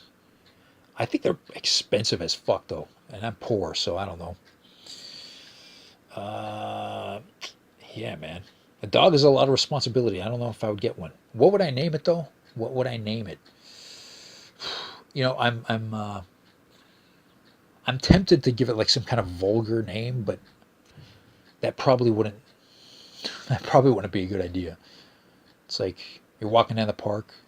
Oh, what a cute dog. What's his name? Oh, his name's Cum Bucket. Oh, why would you call him Cum Bucket? Fuck you, that's why, you fucking cunt. What would I name it? I don't fucking know. Maybe Gigi. Maybe Gigi, yeah. That's a nice name for a dog. Fucking name it after Gigi Allen. Why not? Hell yeah, nigga. And I mean, it's gonna poop itself like Gigi did anyway, so it kind of fits, right? And then Lacar says, I was pretty drugged up while doing this, so I hope they all make sense. Haha, God bless. Well, Lacar, I have a question for you. What kind of drugs? I assume marijuana, but I don't know. Sometimes married women like to party a little bit. Yep. Oh, and then she kind of corrects her first sentence here, saying, that's supposed to read your podcast, not our, but I can sign up as a sponsor, I guess. Thank you very much for sponsoring this podcast, Lacar. I appreciate it. So you guys better buy fucking Lacar's products, whatever they might be. Or else. Okay, now that was the last message in my WireClub inbox, but I know Ophelia, for some reason, she couldn't inbox me on WireClub, so I gave her my email, and she sent me some questions here, which I will now read. Whoa, hold on. Oh, they're all like audio. Okay, cool. Let's, Yep. Hey, Louie. And WireClub friends listening. Yeah. It's Ophelia. Oh my god. Okay, so I'm going to ask some cues. Okay. First one. Yeah. since you were so kind to share with us that you made your buddy drink urine instead of beer last week. Yeah. Great story, by the way. I laughed a lot. Good. I ask you, what was the funniest prank ever pulled on you? Oh, okay. Well, if you don't know, my buddy Goodmund Orbender, who sent some messages earlier, that was the fella who drank the piss. That was the story from episode 2. But as far as funniest prank pulled on me, let me think here. There might be a few.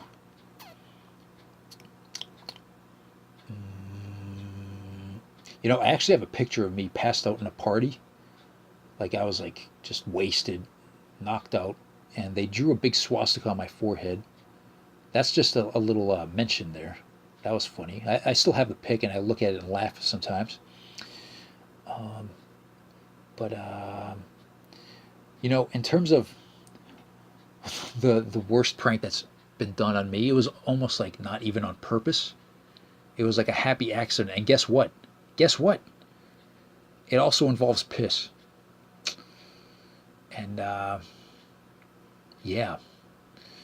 I'm sorry to tell you that one day I was chilling at my buddy's place, my buddy Adrian, and for some reason he had a can of Pepsi lying around, and the contents inside it were definitely not Pepsi. For some reason, he, on his own time, he decided to piss in this Pepsi can while in his room rather than going into the bathroom. And I'm chilling at his house. We're watching some videos on his computer or some shit. And I decided to grab that can of Pepsi and take a swig of what I thought was going to be Pepsi. And unfortunately, I got a mouthful of his piss. Yeah. And immediately when the liquid entered my mouth, I knew that it was not Pepsi. There was no fizz or like, you know, sugary kick. I knew it wasn't Pepsi, and I didn't swallow it because I knew something was wrong. So then I was just fucking sitting there with piss in my mouth, with my eyes wide open.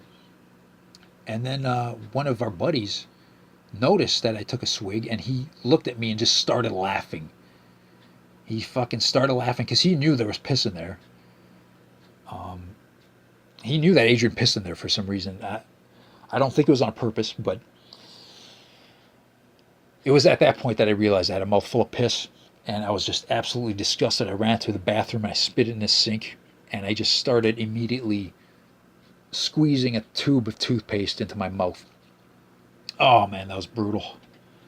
That was fucking brutal. Man. So I don't know if that counts, but there's a good story for you. But you know what? I got another prank story for you. I got another fucking prank story for you.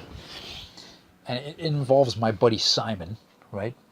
We were teenagers, and Simon was kind of having trouble meeting women, and so was I, really. But I decided to tell Simon that I had a female cousin that I was going to hook him up with, right? And he got excited. He's like, "Oh, okay, well, send me some pictures or some shit like that." So what I decided to do at that point was create a fake profile on a website called Meet Me in TO. And yeah, like I said earlier in this episode, I made a fake female profile. I think that was the very first one. So I made that, and it looked very believable. It was like a realistic, just picture of some attractive lady. You know, it wasn't like this like touched up model photo or anything. It was believable. So I made that profile, and I messaged Simon, who was also on the website, and we had like a back and forth for several days or like a few weeks. I don't remember how long, but oh man, I was such a prick because I was really getting his hopes up. He believed it was real, man. He thought he was gonna meet her and like they were gonna fall in love or some shit. I was such an asshole. And then eventually, at some point, I actually told him that it was all a fake profile. It was all just a prank, and I recorded his reaction. And my God, he was like so heartbroken. Fuck. He was like crushed, but he was like, he didn't want to show it, you know? He didn't want to show it, but you could really easily tell. All he said was, "Oh, that's really good. You really got me, Louis. You're really good at that." He was so sad. And I was such an asshole, like I said. But that's kind of funny, right? I don't know. He's fine. He turned out fine. Anyway, that was a long answer, but let me get to some more audio questions here from Ophelia. She's got a riddle, I think. Okay, lastly, I'm going to leave you with a riddle because you said that I was asking you a riddle last time and I wasn't. You just overthought it. Oh. Okay, so, like, listen and, like, write some shit down and What? I will post the answer after I listen to the podcast. Okay. Okay, so here's the riddle. Yeah. There is a dead man Dead man. laying in a field. Right. No one is around him. Uh-huh. There are no footsteps of any kind or footprints, mind you. Yep. And there is an unopened package laying beside him. Okay. How did he die?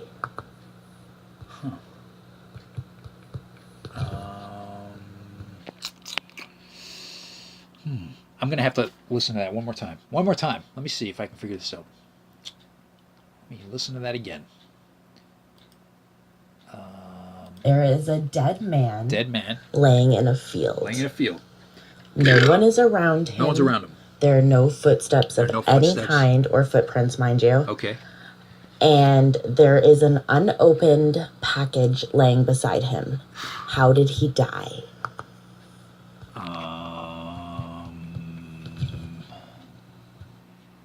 He fucking died because he had a brain aneurysm trying to answer some riddle that he couldn't figure out. That's basically how he died. Yeah. Yep, that's all I got for you. I have no fucking idea. I'm very interested to hear the answer to that because I got nothing. Yep. But Ophelia's got a few more audio questions here. Let me see if I can get to them. My mouse is being an asshole. Okay, here we go. Let me see. Okay, second question. This is apparently the What second was the question. craziest conversation you have ever overheard? Craziest conversation? Is that what she said? Craziest conversation. Okay, second question. Yeah. What was the craziest conversation you have ever overheard? Oh, I'm not too sure, but there's one that comes to mind. I used to go to these parties at some house where a lot of people would be doing cocaine and shit. So sometimes there'd be a lot of sketchy people around. And then I was walking by the house and passed by these two like really sketchy, quote unquote, gangsta dudes. They were white, by the way. So I guess you could say they were wiggers. But they were really coked out of their fucking minds. And they were talking about some dude who, like, I don't know, fucked them over somehow or was possibly going to fuck them over. And then one of them was going like, "Oh yeah, he fucked with us, pow pow, AK to the head, man. Fuck, pow pow, AK to the head." And that's the only thing I can really think of right now. Yeah, but I think that's my answer for you. Let me see what else you got here. Is this another riddle or the same thing? Let me see. Okay, lastly, I'm going to leave you with a riddle. Okay. Never mind. We got another question here. Okay, so what is the most ridiculous thing you've ever purchased? Do you still have it, and how much do you pay for it? Oh, that's a tough one. Most ridiculous thing I've ever purchased.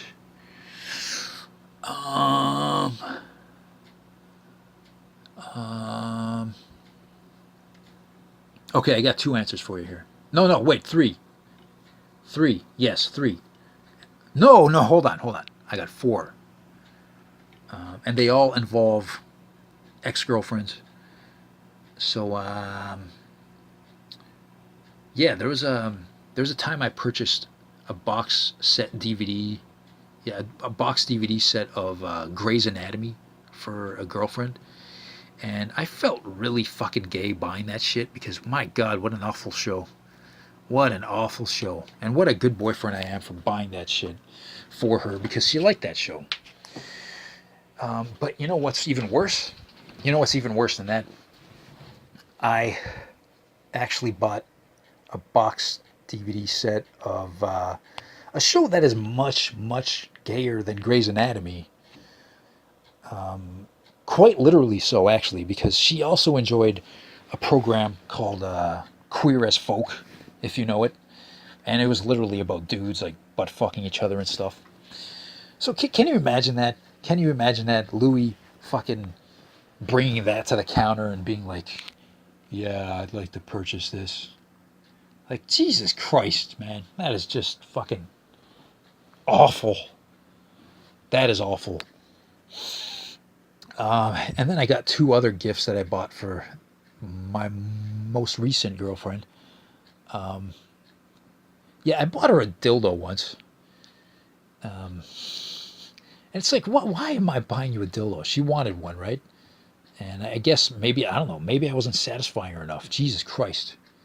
Hate to say it, but fuck. Is that what it was? Fucking cunt. Jesus. But I'm a nice fella, so I bought her a dildo. Seems like something she should fucking buy for herself, if you ask me. But I'm a nice boyfriend. Anyway, I also bought her, what were they? They were like these fucking pills that would supposedly make your PMS like less abrasive, you know? Because she had like severe like PMS, you know? She would turn into like a demon, basically. Just an angry, volatile demon.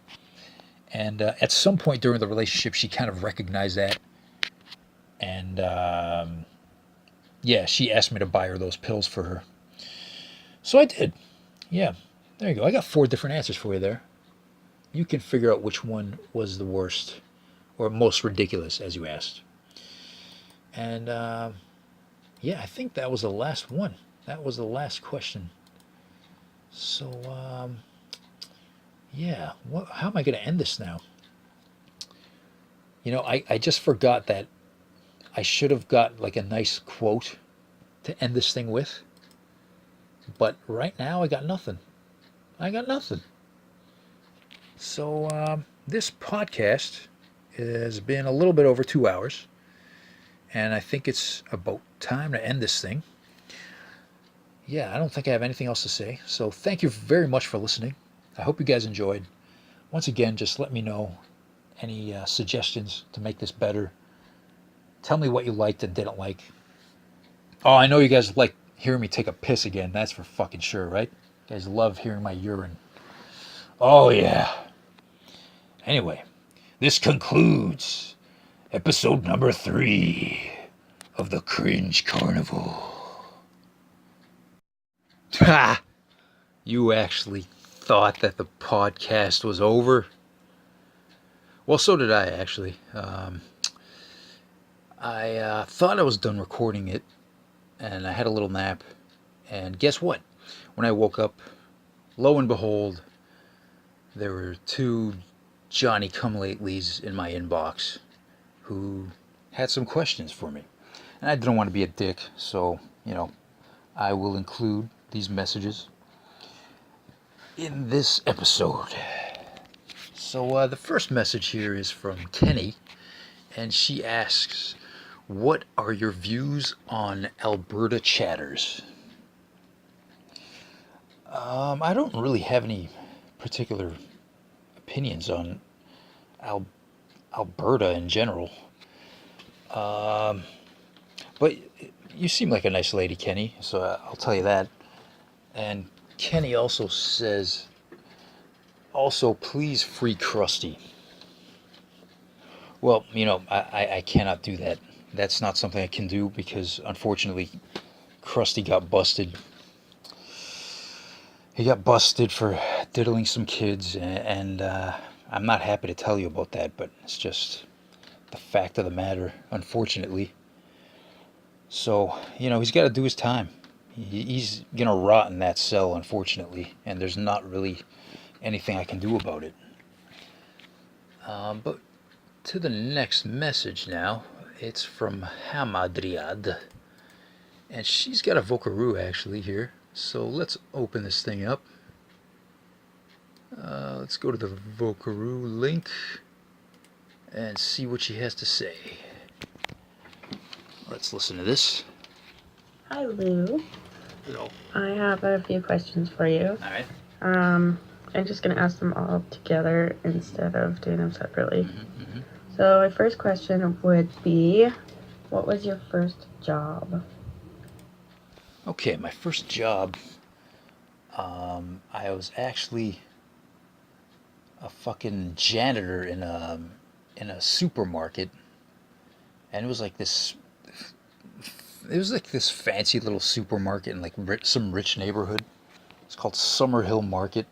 I worked there for like a little bit over a year, and that was my first job ever. It was all right at first, but man, that shit just catches up with you. And by the end of it, I hated life, and I had to quit. And yeah, that's pretty much it. Let's hear some more questions from Hama. What else you got? And did you like it? Did I like it? Not really. My second question is a big one, and you have to come up with something. Okay. So, what wisdom would you impart on the youth of today if you got to stand there in front of them or do a seminar or something? What would you tell these kids? What kind of advice would you give them? I think I would just try to keep it simple with them. I think I would just tell them to, work hard and believe in themselves, respect each other, and just to find something in life that they're passionate about. That's pretty much it. Just keep it simple. Let's hear what else Hammer has to say here. My third question, since I'm guessing you're a little bit rowdy in your younger years, would be how many fights have you been in that weren't in a ring? Oh, actually, last question. Oh shit! Hold on. Let me pause this. Yeah, I touched on that a little bit earlier. Just a few scuffles here and there on the streets. Nothing too serious. The most brutal ones were actually probably with friends. There was actually one incident where I literally choked one of my buddies unconscious in an alleyway. And he woke up and he had no idea what the hell just happened. And of course, alcohol was involved. I've told a few people on WireClub that story, if any of you remember. But yeah, that was probably like the most serious one. But no one really got hurt. He just he went limp and then woke up and was fine. So that was fun. And that was actually before I even got into any sort of martial art. I just watched a lot of UFC, and I sunk in a rear naked choke, and yeah, man, he passed out. But let's listen to Hama's last question here. Okay. For fun, would be if you had to pick an emoji that you were, which one would it be? Thank you for listening. Yeah. I think that one's pretty simple to answer. That emoji on WireClub that's known as expressionless? Yeah, that's pretty much me. That's pretty much me. That's generally how I feel about life. Yep. But thank you very much for that Vocaroo Hammer. Appreciate the questions. Even though you were fucking late. It's alright, thank you. And what else does Hammer have to say here in this message? She says, I have a cold, so don't judge me. That's fine. You sounded fine. Also, that's how I read your name. Yeah, that's also fine. And Hammer also says she has another Vokaroo here that's apparently from Miss Chica. And it says, someone needs to give that to Louie later because I wasn't hungry when I asked questions. What? Okay, let me open up this Vokaroo here. Let me open it up. Open it up. Here we go. Alright, alright. Here we go. Peter Piper picked a peck of pickled peppers. A peck of pickled peppers Peter Piper picked. Oh, for fuck's If sake. Peter Piper picked a peck of pickled peppers, where's the peck of pickled peppers Peter Piper picked? Seriously, where the fuck are they? You know, that's actually like the perfect way to end the Cringe Carnival because I cringed so hard at that shit. My goodness. My goodness. Anyway, you guys have a nice day, night, whatever it is. I hope you guys enjoyed. Goodbye.